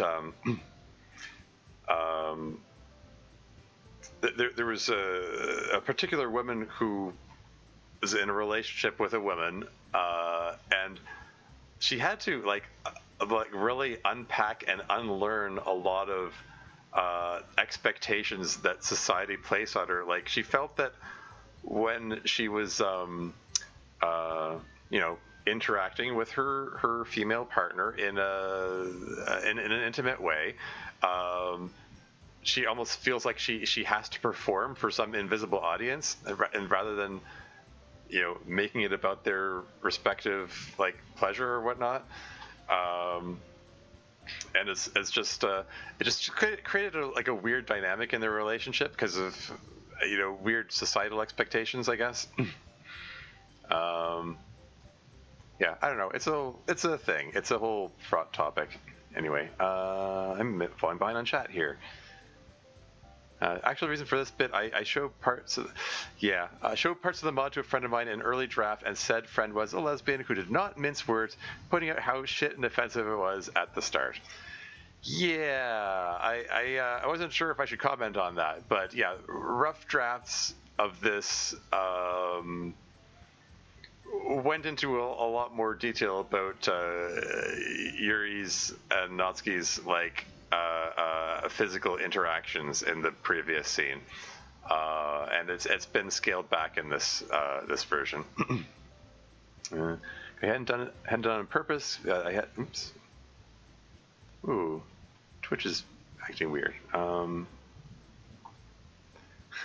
There's this ghost. There are ghost buttons floating in front of the other buttons on my screen here. I mean, you can't see it, but they're getting in the way of the text. I don't know what's going on there. Anyway, hadn't done it on purpose, but I had still done it, so I went back through the whole mod and rewrote a bunch to try and make it still funny without it being at the expense of a group of people that I have no issue with. Yeah, it's me basically acknowledging that I effed up the first time and got quite reasonably yelled at for it. Yeah, or so. Yeah. Yep. Yeah, I mean, I do recall that particular interaction, so yeah. Appreciate you, Kizu. The fetishization is a massive problem, and I feel like in the end you did a great job having a laugh at us lesbians and not at us. Yeah. It's definitely something to keep in mind when writing this sort of content.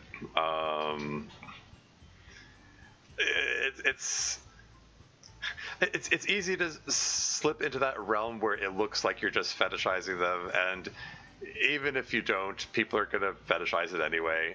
It's like I said, it's a fraught topic. I was like. When I wrote Turquoise, my own mod, which features a WLW relationship between Sairi and Monica, I was treading a fine line about that whole thing, and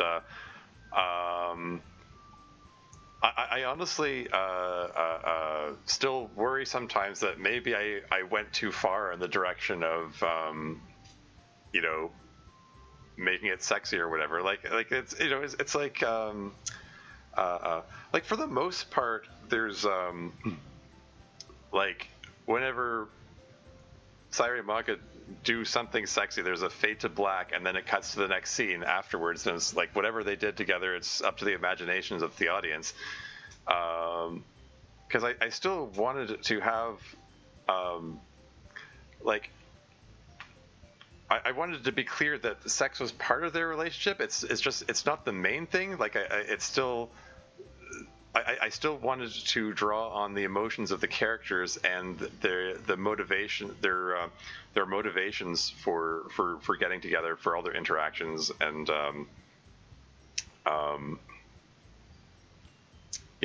like just generally have their interaction, their relationship be about their emotional needs. But at the same time, yes, the sex occurs. So it's like it's a bit of a tightrope, particularly since I'm a heterosexual male myself. So I'm like, I don't want to write it in a way that looks like I'm I don't know,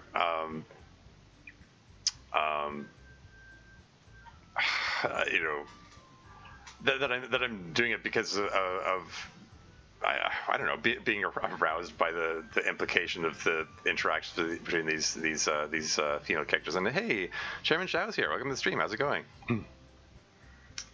Try best. I hope I did well. Yeah. The naked sprites. Yes.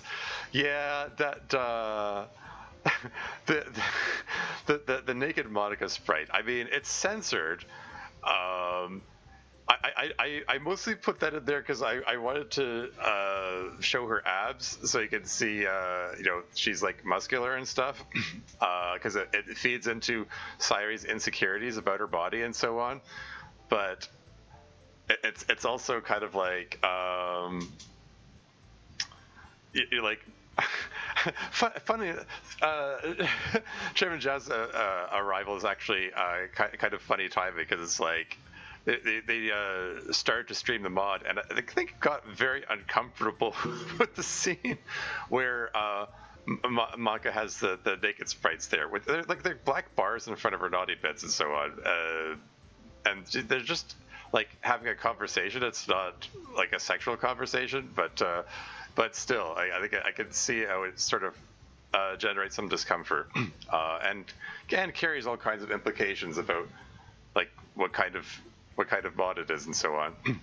It is. I'm not gonna lie. It is a bit of gratuitous fan service, in addition to serving the emotional purpose of feeding into Sairi's anxieties and body image issues and so on, which are prevalent throughout the mod. Incidentally, Zhao, did you ever finish Turquoise? I haven't seen you stream in a bit. Any advice you have for someone writing a Yuri visual novel, as in Women's Love, not the DDLC character? Haha. Yeah. Let's see. I can speak for the community, but I thought you did wonderfully within Turquoise. Oh, thank you very much. I appreciate that. Also, keeping sex mentions to a minimum and leaving it implied for more than anything, but that's just me. Yeah, I generally try to do that. Yeah, like I said, I was treading on the line, treading on boundaries of good taste in Turquoise, or at least I felt like I was. Some of this is like, did I cross the line? Some parts I'm still like, I wonder if I should go back and change that, but I don't know. I'm probably overthinking. I have a habit of overthinking things.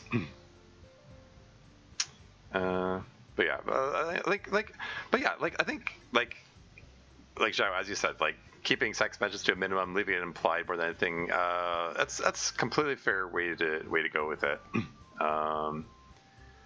write a lot of smut, more than I'm proud to admit. If you say so. Yeah. Don't do any more, primarily because my writing has changed from it. Yeah, to each their own. I mean, I'm not trying to be like Puritan and say, oh, like sex is wrong or anything. I'm not saying there's anything wrong with writing a story about sex for its own sake. That's just there to be sexy. But I do also have to be conscious of the audience. This is like, these mods are going to an audience which is largely teenagers, age 13 and up, and I want to be careful about what content I put out there. I don't want to come across as the creepy old guy who's like peddling porn or whatever. Anyway, I was a little uncomfortable in that part of the mod. It was a little distracting having her naked for an extended period. Well, yeah, you got past the part where there are two brief scenes where a naked Monica sprite is on the screen, and then it's done for the rest of the mod. So you actually got past that part. So yeah, if you want to pick up the rest of the mod, you'd be safe. just saying. Yeah. So I still appreciate a little gratuitous fan service, LOL. I mean, yeah, that's the other side of it. Yeah. Well, sorry. While it's on my mind, here, I can do a thing. Shout out. Ciao. Let's see. I hope this doesn't crash the stream. If it does, then just refresh.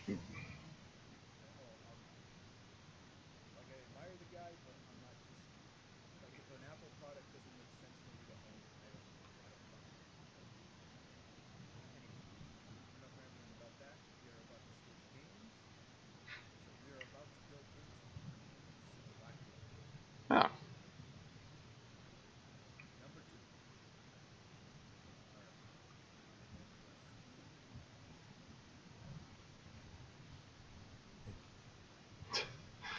Some people clip some random stuff.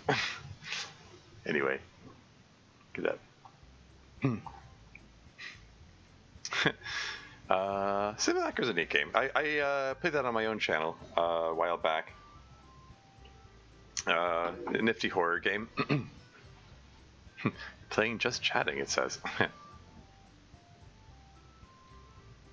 Sorry, let's see when I started writing it. Oh yeah, 100% creepy old guy in comparison to we've seen the internet. You're far from that title. If you say so. I mean, I'll take it. Old, yes, but not creepy. Cool. Cool. I'll definitely go back to it. I haven't streamed in a while. I'll be doing this Bone We Share once it comes out. Yeah, I hear good things about that one. I mean, I don't know how I feel about my understanding is that the concept of this bond we share is it's like a Yuri-centered mod, like Yuri the character Yuri, where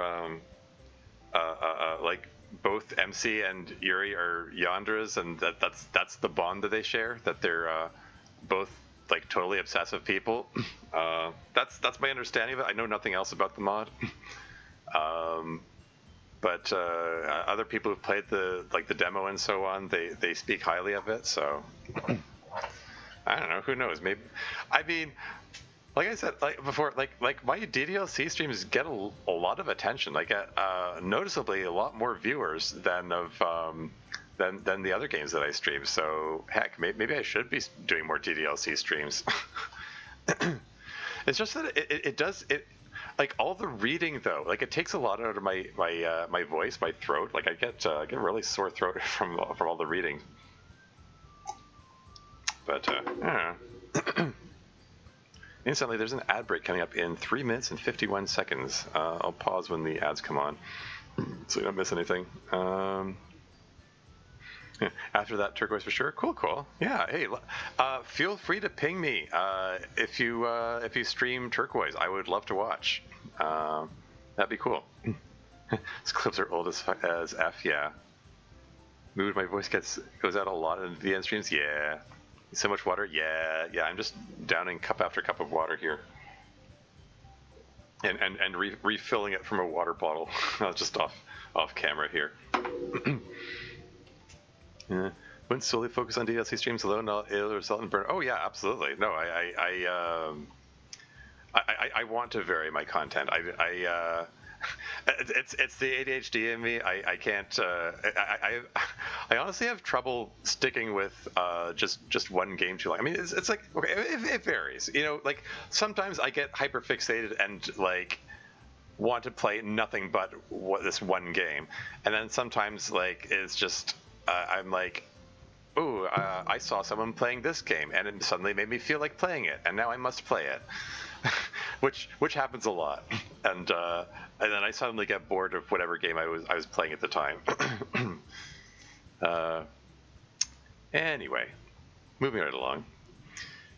It would be less of an issue were that not the major representation used in media to represent us, but alas. These characters are gay is typically reserved to serve as a setup for the same tired, one-dimensional, humiliating jokes far too often. Yeah, that's the other thing. Most gay jokes are just dumb. Like they just aren't funny. Like it's so often like. A character being gay is just there as the punchline for a joke, and I feel like it comes from people who just don't have actual real life experience meeting or interacting with gay people. They just see the concept of gayness as just this abstract concept. Like they know theoretically, oh, there do exist gay people out there, but. They just think about it in such an abstract way that they don't think about the fact that they're talking about actual people, and so the notion of someone being gay is like instantly funny to them, and it's just I see jokes like that, and it's just like, okay, that was weird. You told an unfunny joke, and then they get up in arms and like, oh, you're offended by me talking about gay people, blah blah blah. It's like I'm not offended. It's just you just told an unfunny joke. It's just it's dumb. Like like gay people exist. They walk among us. I have friends who are gay, so it's like it's not. It's not funny in and of itself. You know, you're just being weird about gay people. It's like whatever. Uh, Shoot, I'm falling behind on chat yet again, and there's an ad break coming up in 23 seconds. So here's what I'm gonna do. I'm gonna take a break. I need to get a bite to eat. So I'm gonna I'm gonna have a snack. Well, snack, I say. It's actually I'm eating borscht, which I made the other day, which came out pretty good. It looks weird because it's red, but it's good stuff. I'll be right back.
And back again. Yeah, I gotta catch up on chat. We last left our heroes. I was giving social commentary about unfunny gay jokes.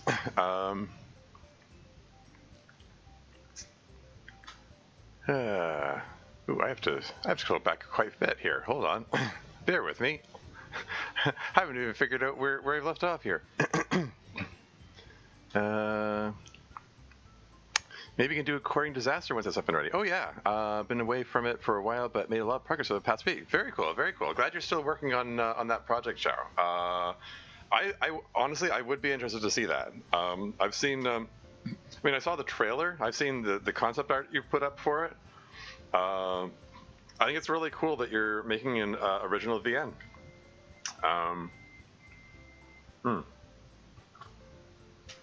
Yeah, everyone check out Courting Disaster when it comes out. The mod that is somehow adapted from the DDLC mod known as Streaking Violet from back in the day. Allegedly. Anyway. Might have a case of Doki Fever or the Doki Plague, but I'll still watch whatever people play. Sure. I grew up in the 2000s and hate most of the stereotypical gay characters. Yeah. I always focus on the gameplay since, for me, it's more about the vibes. Because British gay, isn't that funny? Yeah, exactly. Even in Buffy, which is a very progressive show, they still had to cram in a stereotypical gay guy to stick with the trio. You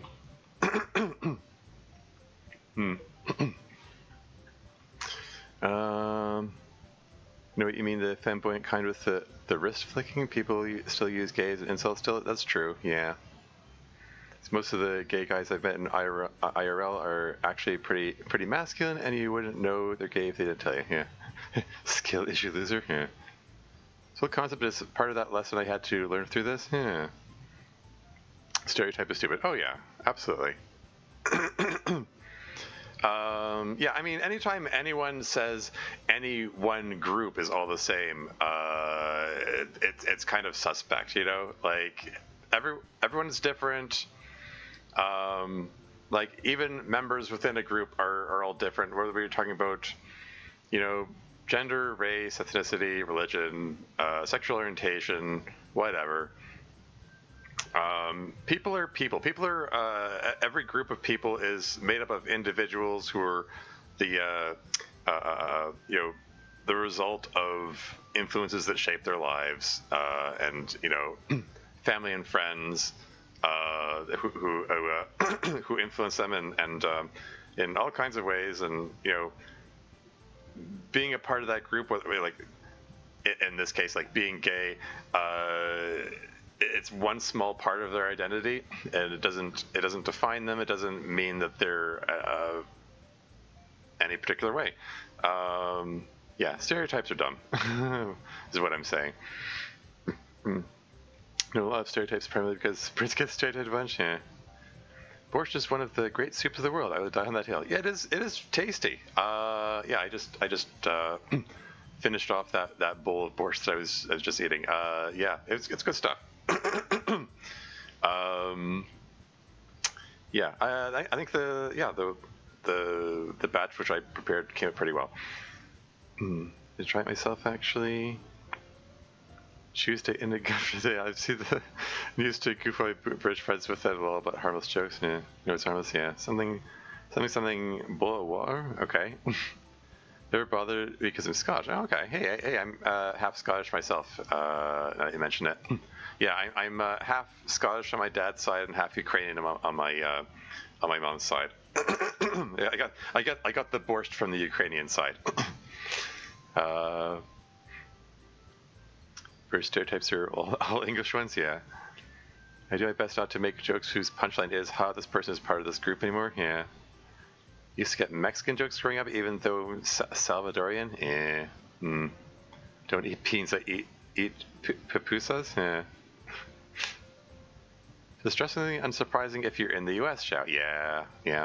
I mean, especially these days, Yeah, most of the assholes in this country can care less where someone comes from beyond, quote, are they brown, question mark, unquote.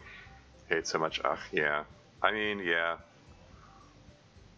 That's the that's the environment we find ourselves living in these days. I mean, like one of the major things that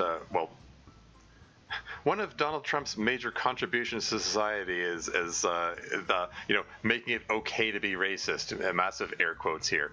Also, the word contributions is in massive air quotes. He's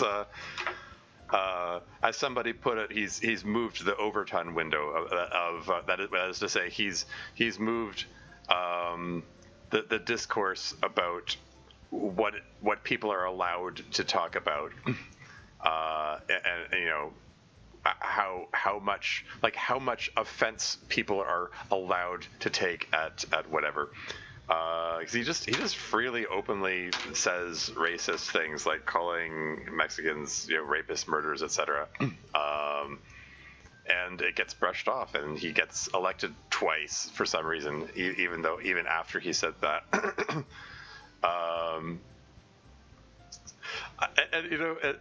It's part of like witnessing stuff going on in the U.S. It's especially disillusioning, because I can remember a time, and I'm dating myself because I'm old, around like 30 years ago, what was the Quebec referendum back in the back in the day, because I live in Canada, and the French-speaking province, because we have two official languages, English and French, and like 90% of the country speaks English, but there's one of the provinces called Quebec, and they speak primarily French there, and they wanted to split off from Canada and form their own country, and they had a referendum, they had like a vote to decide if they were going to leave, and it just barely tipped in the no direction. I believe it was 50.6% of the population said no, we don't want to leave Canada. The fact that almost half of them said they want to leave Canada is a sign of how disgruntled and unhappy they are. But the very interesting response from one of the Quebec leaders there, Jacques Parizeau, he went on an angry racist rant where he blamed the result of the referendum on the ethnic vote, and he got raked over the coals for that comment, and you don't hear the name Jacques Parizeau to this day. Like he made himself a pariah. Like there was a time when people cared about racism, and then now the U.S. is electing a president who just openly makes race for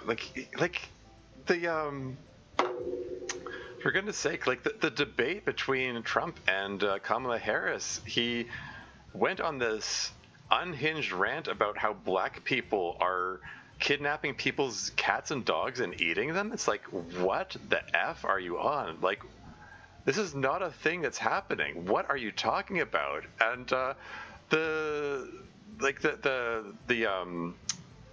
guy who was officiating the debate called him out on it and said that he spoke to the mayor of the town that Trump was claiming that this was happening, and said there are no credible reports of anything of that sort happening.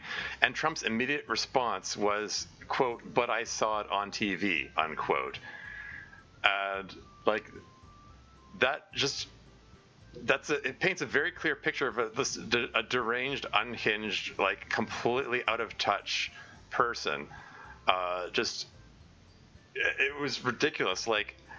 That should have been career suicide. That should have been it for him. Why the F did he get elected a second time? It makes no sense. It's so disillusioning. What the F is going on in the U.S.? Holy crap. I'm so glad I live in Canada. I'm not saying that all Americans are like that. It's just how the heck did we get to this point? Like, what the heck? Anyway, I'm falling behind in chat. I see it's popping up there. Apologies. I'm going on. I've complained about this numerous times on my channel. It's never going to stop bugging me. Anyway.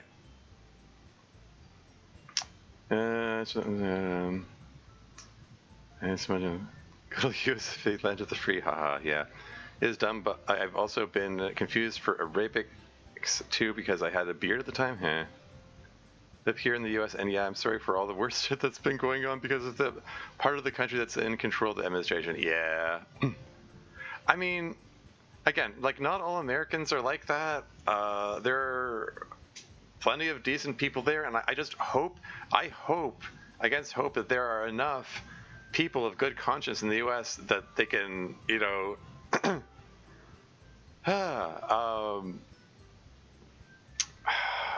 I don't know, repair the damage somehow. It's like it's clear that I'm sorry to say, your country has some serious problems.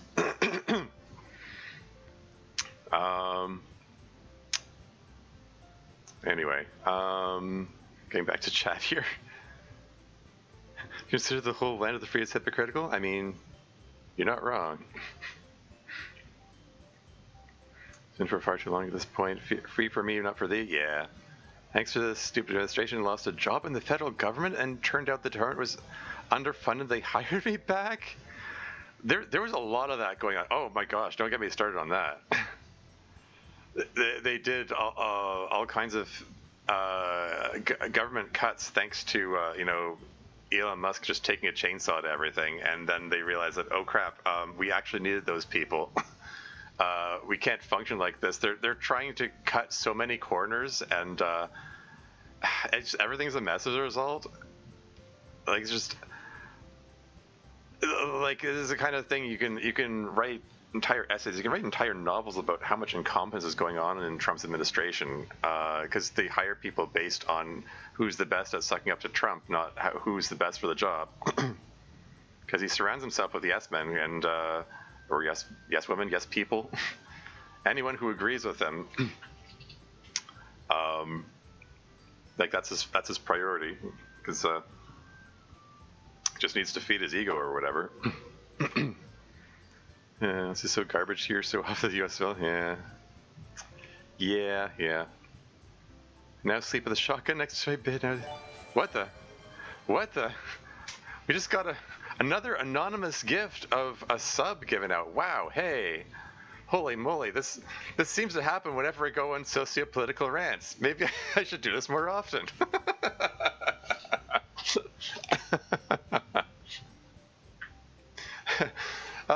The Tormuse Tangents trademark, not actually trademark for legal reasons, but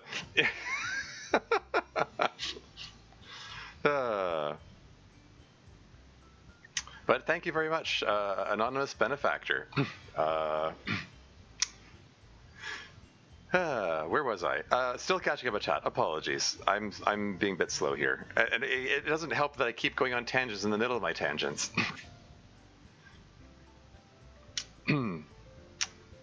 Now sleep with a shotgun next to my bed nowadays because of the amount of concern I have for living in this country nowadays. I wish that was a joke. At least I don't keep it loaded.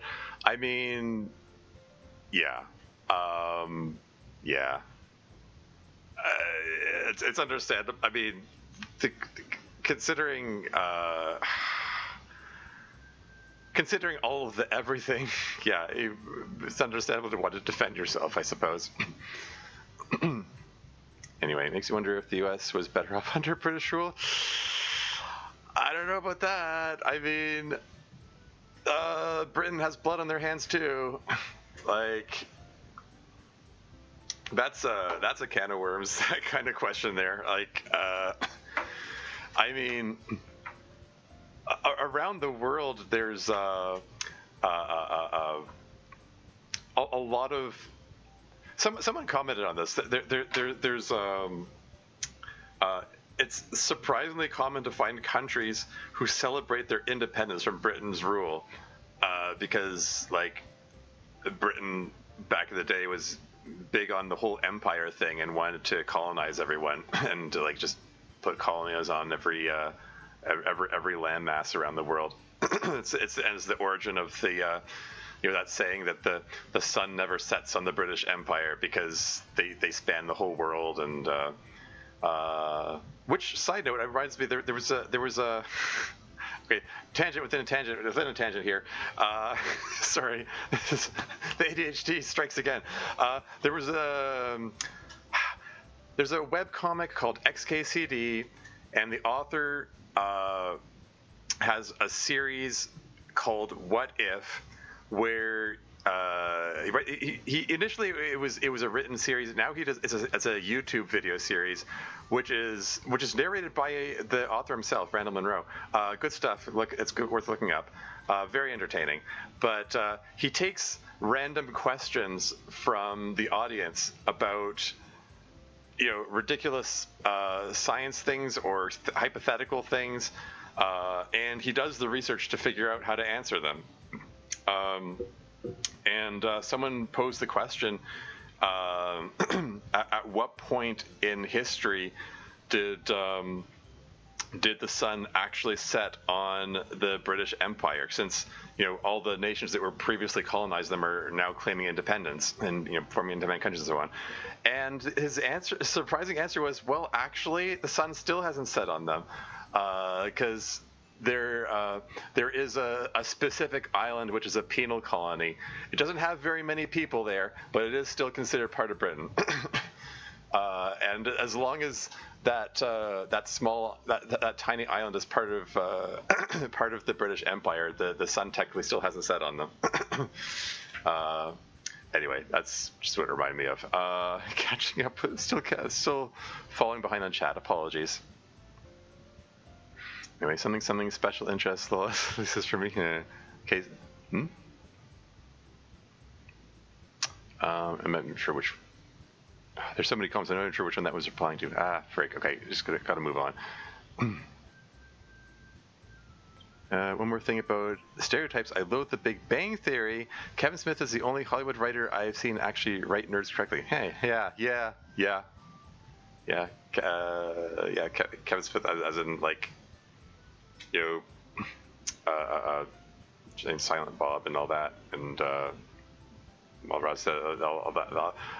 I'm probably dating myself by mentioning those movies, but yeah, Big Bang Theory. I've never watched that. I've heard a lot of not nice things about it from actual nerds or autistic people who feel like it really unfairly represents them.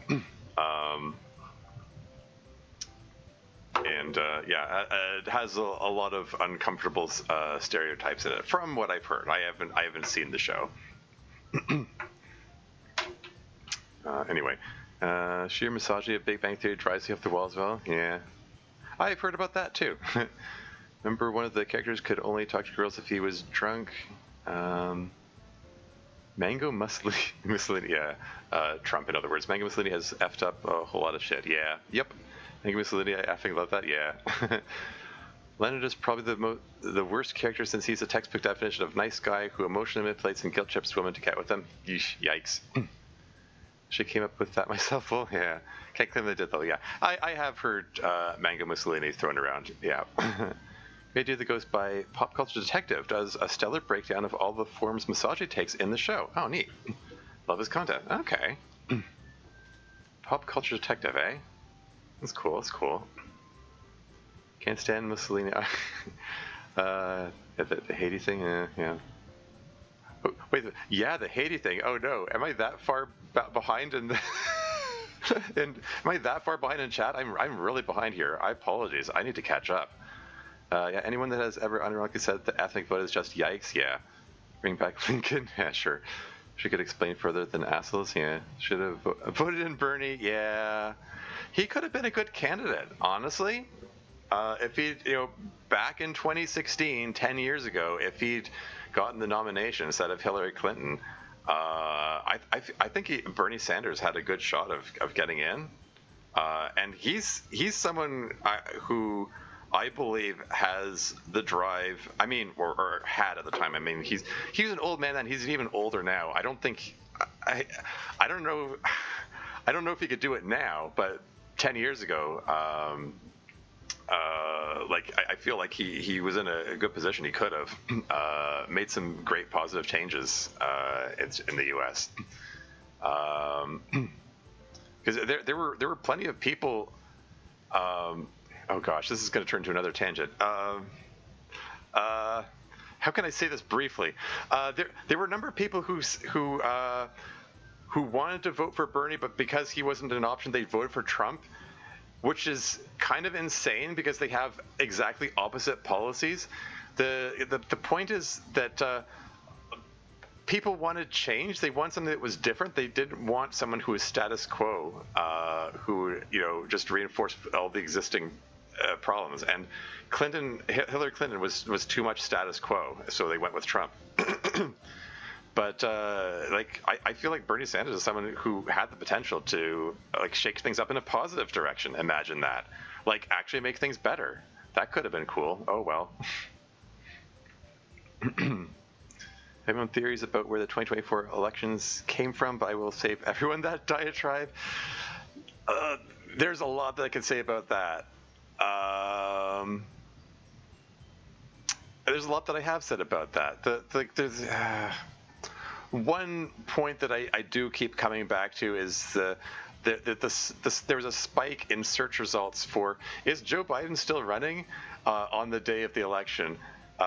Because Kamala Harris took his place, and the fact that there was that spike suggested that a lot of people didn't even know that. They didn't the people, they didn't even know who was running, let alone what the issues are. And I know the United States famously has the lowest voter turnout in the world, in the civilized world. It's a reflection of the lack of engagement and of the American public in politics, which is, it's kind of sad. There are just too many people that don't care. And I'm not saying that nobody cares there, but there's an unfortunately high level of apathy.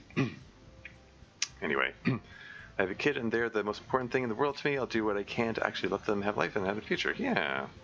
Country is some serious problems. Yeah. America's been plagued with so many problems in regards to racism since its founding. Yeah. I mean, yeah.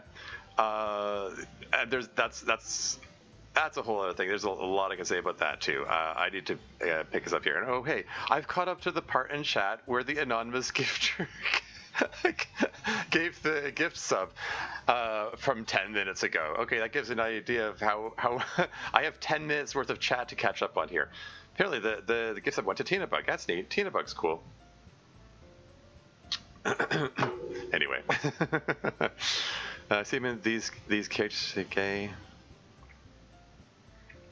Wish you were wrong. I so wish you were wrong. Yeah.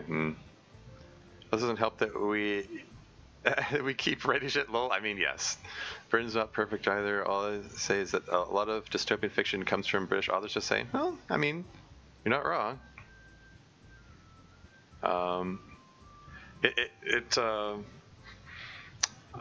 It does kind of overshadow literature from other countries because mass media tends to promote the British stuff over some other nations, or there's a lot to be said about that. About what kind of stuff gets promoted, but anyway. America's racism, didn't come from nowhere. Well, said a lot. Margaret Thatcher upset him. As she was hated by so many. Yeah. XKCD, there's a name I haven't heard in a long time. Yeah, it's a good comic. Good nerdy stuff. All those nations are part of the British Commonwealth. New Zealand and Australia still have our flag in their flags. So yeah. Oh hey, I'm caught up, and we've got a first time in chat. Welcome to the stream, Juanito Alejandro. welcome in. Thanks for stopping by. Sorry, I went on a long socio-political tangent because there was there was some commentary about gay people, specifically lesbians, or women who love women in the mod, and it just generated a whole other discussion, and then I got distracted from actually playing the mod. I am about to get back to the actual mod that I'm actually playing. Actually, hello there, General Kenobi. Yes, Star Wars reference. He's caught up now. Quick, everyone, more stuff to talk to him. Yes, exactly. Anyway, moving right along. But alas, these characters are gay is typically reserved to serve as a setup for the same tired, one-dimensional, humiliating jokes far too often. Shit. Okay, I'm sorry. You're right. I guess I need the occasional reminder of when I'm being an asshole. My bad. That is acceptable, Termuse. It very well may have been worse. For example, at least you're not a person who has generated an entire script filled with such trite humor and only realized your systemic errors right before releasing it. Oh no, this is getting too meta.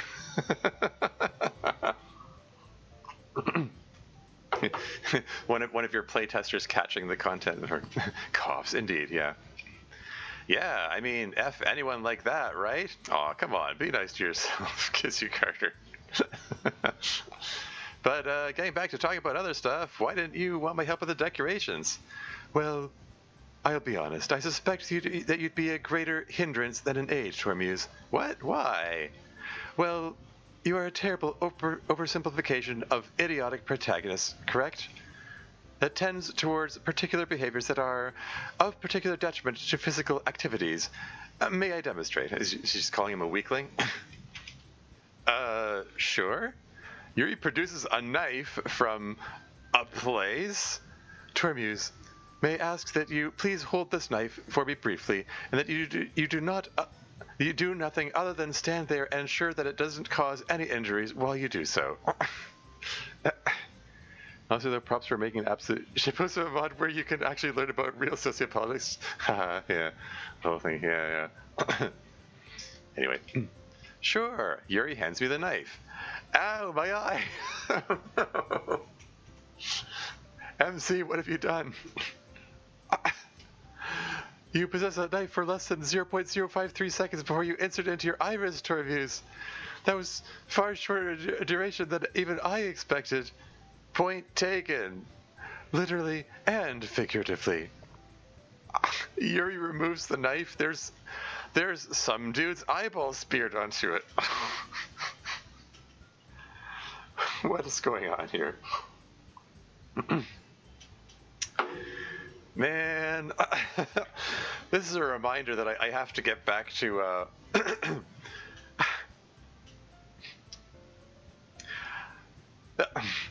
there is a mod which I had the idea to write that I wrote. I only wrote a couple scenes for it, but it does involve someone getting poked in the eye, and this just reminded me of it. I have to get back to that, but it is. Tentative title is Intrusive Thoughts. I'll just give a pitch here for it randomly. The idea is it's going to follow Yuri, and she has intrusive thoughts to do awful things, and it gives you options to tell her what to do next, do her homework, or read a book, or go for a walk, or get a bite to eat, and then at the bottom of the list of options there's going to be something horrible related to self-harm or something, and those options represent her desire to self-harm, or her intrusive thoughts, I mean, and over the course of the mod she keeps getting these intrusive thoughts, and sometimes the options you get are dominated by the intrusive thoughts, and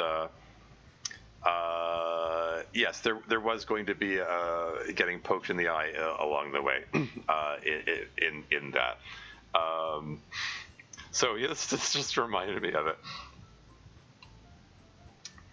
I don't know. I haven't touched that in a while. I got distracted by the Pride mod thing, the verbosity thing, but I'll probably come back to that at some point. I just have to be in the right mood when like inspiration strikes and I like feel like writing and stuff. But I'll get back to it at some point. Anyway, falling behind the chat again. Hooray! So glad I chose not to write a blank slate dense protagonist of my work. I mean, yeah, it's more interesting that way. Like the main character of DDLC is supposed to be the everyman. He's supposed to be something that anyone can relate to by being devoid of any characteristics. But for me, that makes him less relatable. Like I want the protagonist to have like actual character traits, you know, and not be the everyman.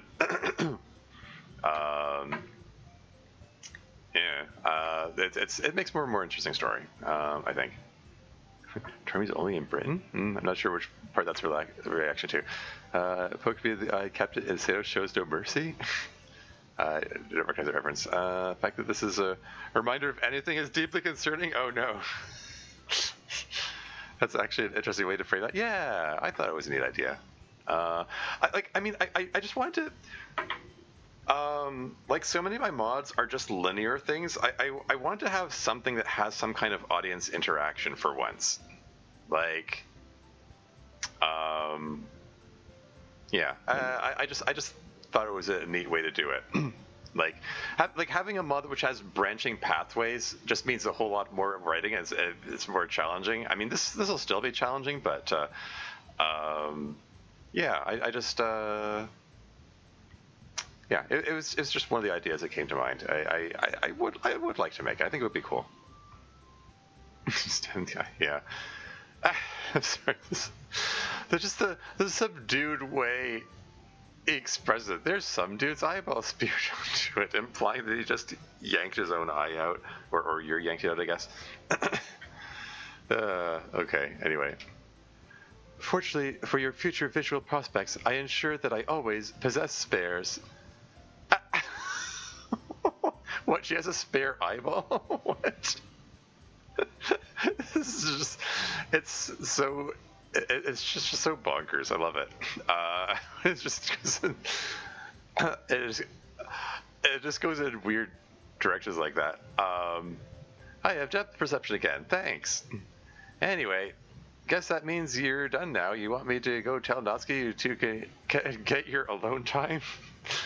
Yeah, incidentally, when it did the zoom in on Yuri there, it did have her like head sticking out of the frame there. Like in base game DDLC, when Yuri moves closer, like there's a line of code which repositions her lower, so she isn't towering over him. But I don't know if this is an intentional choice because we expressed earlier that she's 9 feet 7 inches. Yeah. Okay.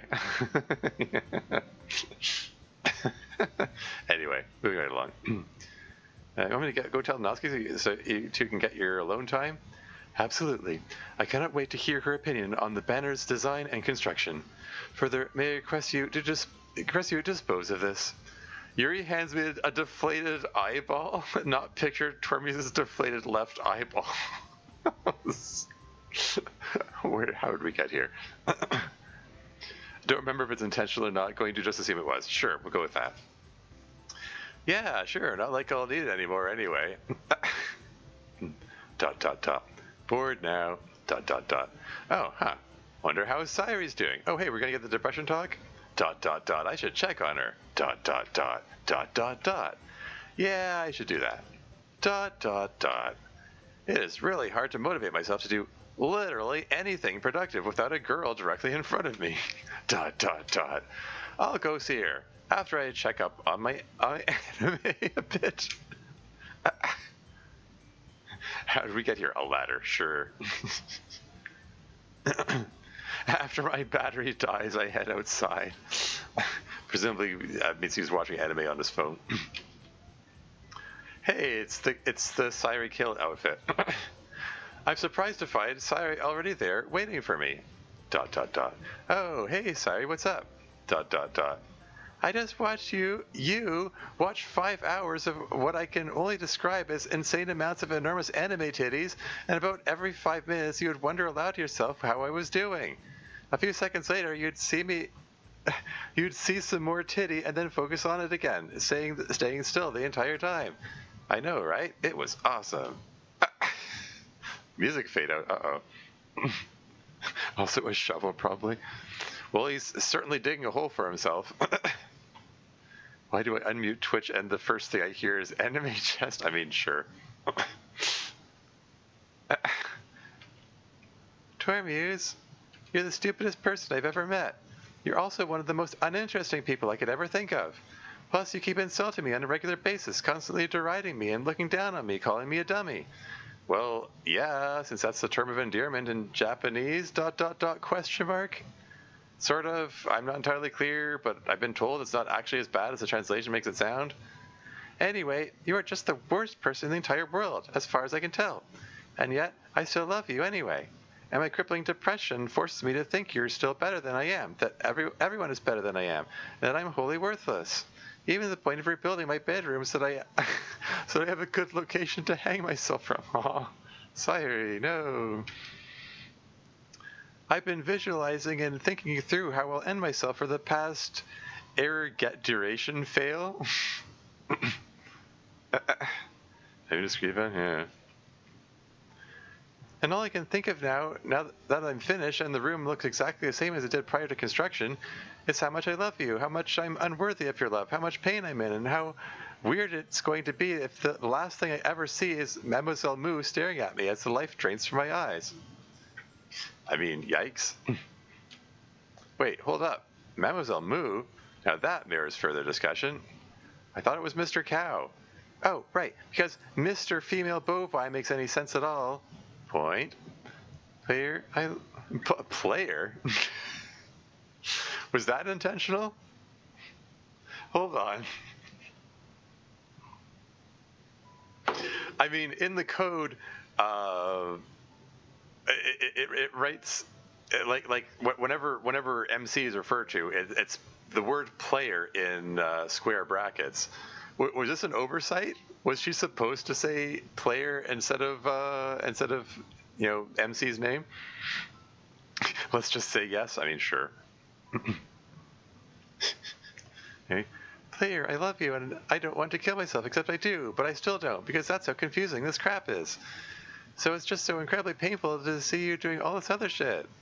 Like, seriously, even ignoring just how goddamn much titty you just sat through, and it was a lot. You obviously had some concern for me, but never even put forth effort to really look into it until just now. You'd rather be listening to Natsuki and Yuri cover your entire room with sex fluids and get up and see if your best friend is okay. Please, I know you're just the worst person, like, ever. Aren't there, like, a lot of really horrible fascist leaders and serial killers and stuff that should be placed higher up on that list than me? Trace, seriously, stop going off script. I need you to just be impossibly dense right now. Otherwise, you might actually help me, and nobody is here to actually see that. Damn it, I thought I was getting better. Sorry. In that case, can we, like, hurry this along, Sire? You're eating into my tid time with this, and in consideration for any feelings outside of my own for any reason just isn't gonna happen right now. But, like, if you want, I can, like, totally fix you or something, since I definitely know what's right for you. Gosh darn it. To be fair, Sire learns about all the code stuff after you delete Monk in the main game. I mean, sure. I don't remember. Well, yeah. You're catching a lot of strays. I mean, so it seems. Oh, she's just talking about the MC, the fictional character within the game world, not me. Anyway, yeah, definitely know what's right for you. Yeah, there's Chronos making fun of the fact that the original MC is just. Yeah, insists that he knows what's best for her in the same breath as saying he has no idea, as doesn't understand what she's feeling. But there you go. Anyway, just so long as we get this moving or whatever already, you have no idea how betrayed I feel right now that you didn't completely open yourself and your problems to me, and instead elected to, like, have reasonable shame. So yeah, we'll undepress you or something if you just, like, feel happy now, since I totally know what you need right now. That's totally a euphemism for a dick.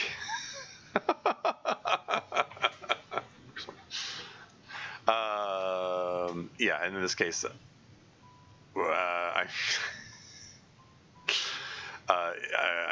the internal monologue is referring to a literal dick, as in talking about his penis, presumably. Yeah, MC, it's your date. Yeah. Here's the logic. It's an abridged. I mean, yeah. Every time MC says, "I know it's best for you," I want to yeet him into the sun. I mean, yeah.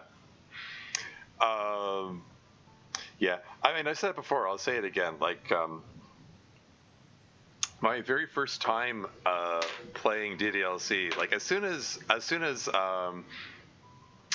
MC said, "You betrayed me as your closest friend by not telling me this about your depression sooner," it was like, A, I resented him for sharing my name because I like named it after myself, and B, I was like, that's it. So I was gonna kill herself. Like I knew right away that that's the direction the plot was going. Like I could immediately tell that it was that she was suicidal, and that's the direction she was headed for. And that was the moment that I saw the railroad tracks forming, and yep, didn't disappoint. It was just, I mean, it was disappoint, massive air quotes. This one should, well, yeah. Spend time with my kid will lurk until then. Okay, fair enough. Yeah. I think we're getting. It looks like we're getting to the end of the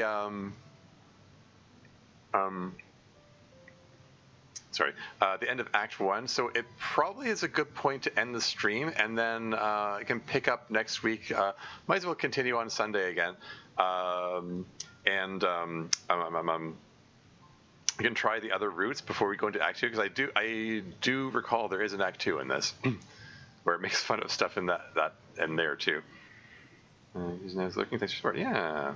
The game doesn't specify what depression she has. Signs do point to it being MDD. MDD. Sorry, maybe I'm being dense. I'm not sure what that stands for offhand. Anyway, moving on. Euphemism for a dick. And for once, I'm not thinking about that as euphemism for a dick. ... Sometimes you're too good at this. Anyway, I love you. Please love me back. What if I love one or the other? Well, guess we're just gonna skip right over that concern then. ... Question mark. Here. On principle, I'll say before the choice. So, cool, a girlfriend, or, okay, ... Okay, I'm gonna stop you right there, friend. A major depressor. Okay. Yeah. Interesting read, yeah. Cool girlfriend, amazing, yeah. I mean, I'm gonna reload and try all the routes. So for now, I'm gonna do the friend route, and we'll come back for Syri later. Anyway, I'm gonna stop you right there, friend. ... Aw, poor Syri. What? Don't look at me like that. You honestly think that me lying and saying I love you right now is somehow gonna fix literally anything? I mean, yeah, that's a legitimate question. That's the thing, you know, like the choice that you get in DDLC between I love you or you'll always be my dearest friend. Neither of those options are good options, you know. Oh, great. Bit of water went down the wrong pipe. As if I wasn't coughing and clearing my throat enough. Can't get yourself anyway. Yeah, I don't know. That's my point about the railroad tracks. Like she dies regardless of which option you choose. Because the real good option is have you considered getting professional help? You know, like that's the actual thing he should have said instead of I know what's best for you and yada yada yada when he doesn't actually have any clue. And making her depend on him to make the right choice when he doesn't actually have any clue what the right choice is. Like he's theoretically doing the only thing he knows. You know, like you're not going to necessarily expect a random teenager to know how to handle the situation, but yeah, none of the options are good ones. Is what I'm getting at. So your third option, get therapy, yeah. If you did say that they get professional help, most people don't do that. I mean, it's still better than not saying it. Did you go? Here's a cupcake and a therapist. Sure. Anyway, it's gonna fix later. Anything? That's going to make things worse. Like seriously, even though I'm supposed to be dense as shit for this, that is crossing a line. Even I got a ball cat. Yeah. I mean, fair point. If I really care for you at all, even as a friend, which you totally are for clarification, then I can't do that to you. I don't feel the same way, Sairi. Look, I'm sorry, really I am, but like, no. Just no. ... Hey, Tarmies, thanks for leaving us alone for a while. Wait, they're back to their uniforms again. That was the closest thing to a date we've had thus far, and it reaffirmed that we're happy together and have no interest in you. Cool, but what exactly did you do in there? We primarily bonded over critiquing the various forms of media we had access to in your room. Oh no, they saw his manga and anime collections. Your taste in manga sucks, by the way. I am quite appreciative of Natsuki's expertise in this area. Were I to be exposed to manga via your acquired collection first, I'd feel justified in expressing saliva upon your person. As in she just spit on him. Wait, so you guys weren't just banging in my room? Your assumption that all we would be interested in is sex is particularly offensive to our muse.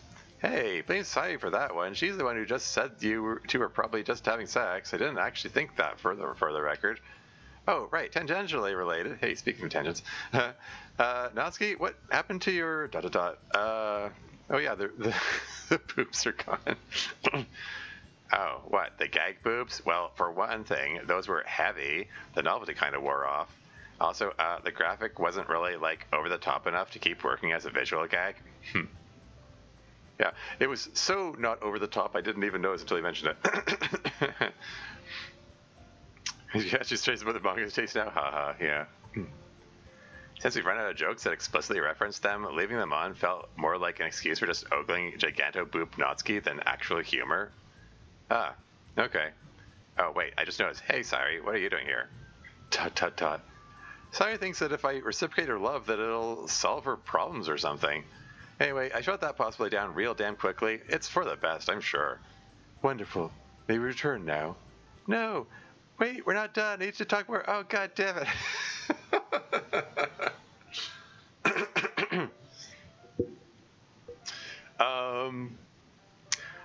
I do want to interrupt this before it hits Act 2, so I'm not exactly I'm not sure how far it goes before it reaches that point. Because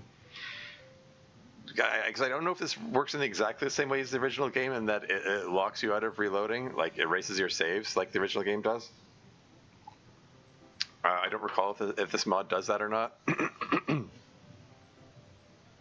Yeah, manga board, yeah. I guess we'll go on a bit more.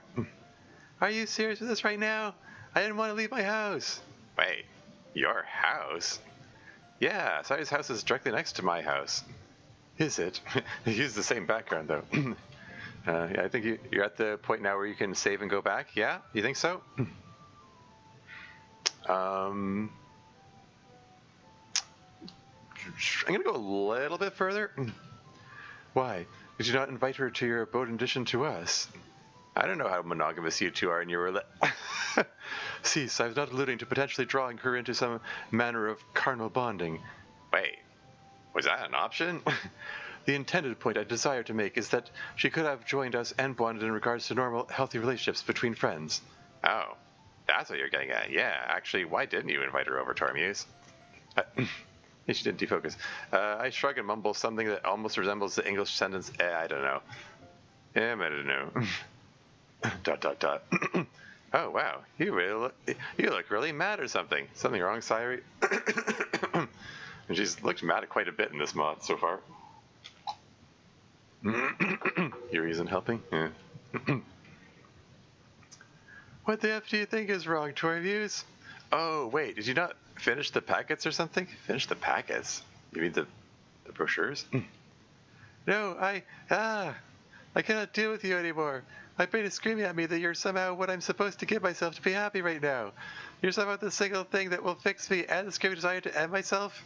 No, you know what? F this shit. Don't care who it is. I will accept affection from anyone that isn't you right now, Twerviews. Natsuki, I love you. Please let me back.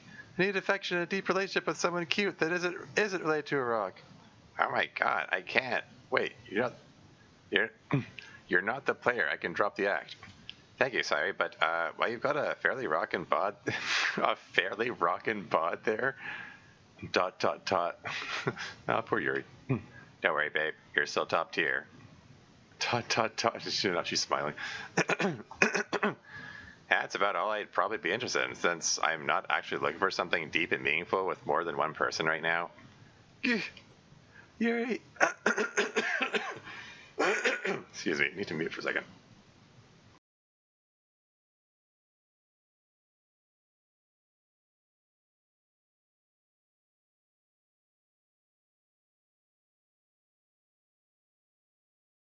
Back again, I think. Sorry. Throat is still really rough. Choking on the water earlier didn't help. Yuri, love you. Please tell me you can love me. I require clarification. Are you referring to the carnal form of love or an extended emotional connection? Or wait, perhaps you're referring to one of the 7 different kinds of love? I require some manner of clarification from you if I'm to... Oh my god, shut the F up. You know what I want, Yuri. I suppose you're right. But you seem rather distressed at the moment, Sayuri. It's clear that you're in need of some professional help. And I wouldn't be comfortable engaging in a relationship with someone who has so severe a problem. Oof, ouchie. Where's Monica we need her? Yeah, we're Psionica for the win. I struggle to think of anyone who would be comfortable being in a relationship with someone who has so blatantly obvious an issue. Ouch. That's harsh. At least not unless they were willing to receive outside help. At that point, I'd be more open to the idea. Might I suggest you... Ooh, I feel kind of lightheaded all of a sudden. Wait, babe, you okay? Please allow me to check. Sorry, please allow me to check, ... Hmm? Check? Okay, never mind. I still possess an abundance of blood. Great. Okay, there's an ad break coming up in 3 minutes and 23 seconds. I was hoping to get to the end of Act 1 before the ad break starts. I think... I'm not sure if there's going to be a decent stopping point before then, so I think I'm just going to wrap up the stream right now. And see about who to raid. It's just, it'll... Yeah, my throat is getting kind of awful, and it's... yeah, I just need to wrap this up. I'm open to suggestions about who to raid. Oh, interesting. So I'm just going to mute desktop audio for a second. Just check something here.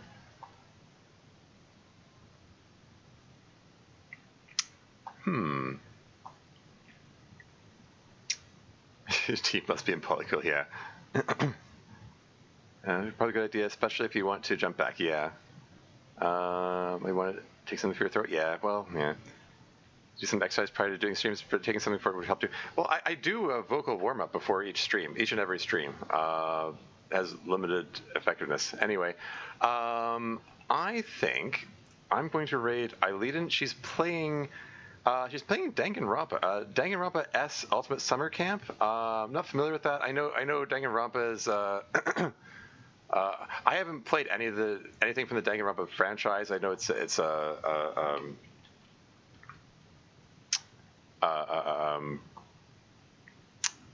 visual novel kind of thing. Looks like she's playing some kind of art. Looks like she's playing an RPG of some kind. I don't know. Maybe they're... I thought that Danganronpa was a VN. Maybe it has RPG elements. I don't know. Anyway. Looks cool. It seems like a suitable thing to raid into from a DDLC stream. But yeah, glad we made some progress in the mod and didn't get too dragged down in socio-political discussions. I mean, there was a bit in there, but yeah. Yeah. Cool mod. I mean, as much as Kizzy Carter, aka Chronos, was not too pleased with the mod and all that. Excuse me. It's entertaining. It does have some neat stuff to say along the way, so that's cool. Yeah, looking forward to continuing this next week. Thank you all for watching. That's all for now. Until next time.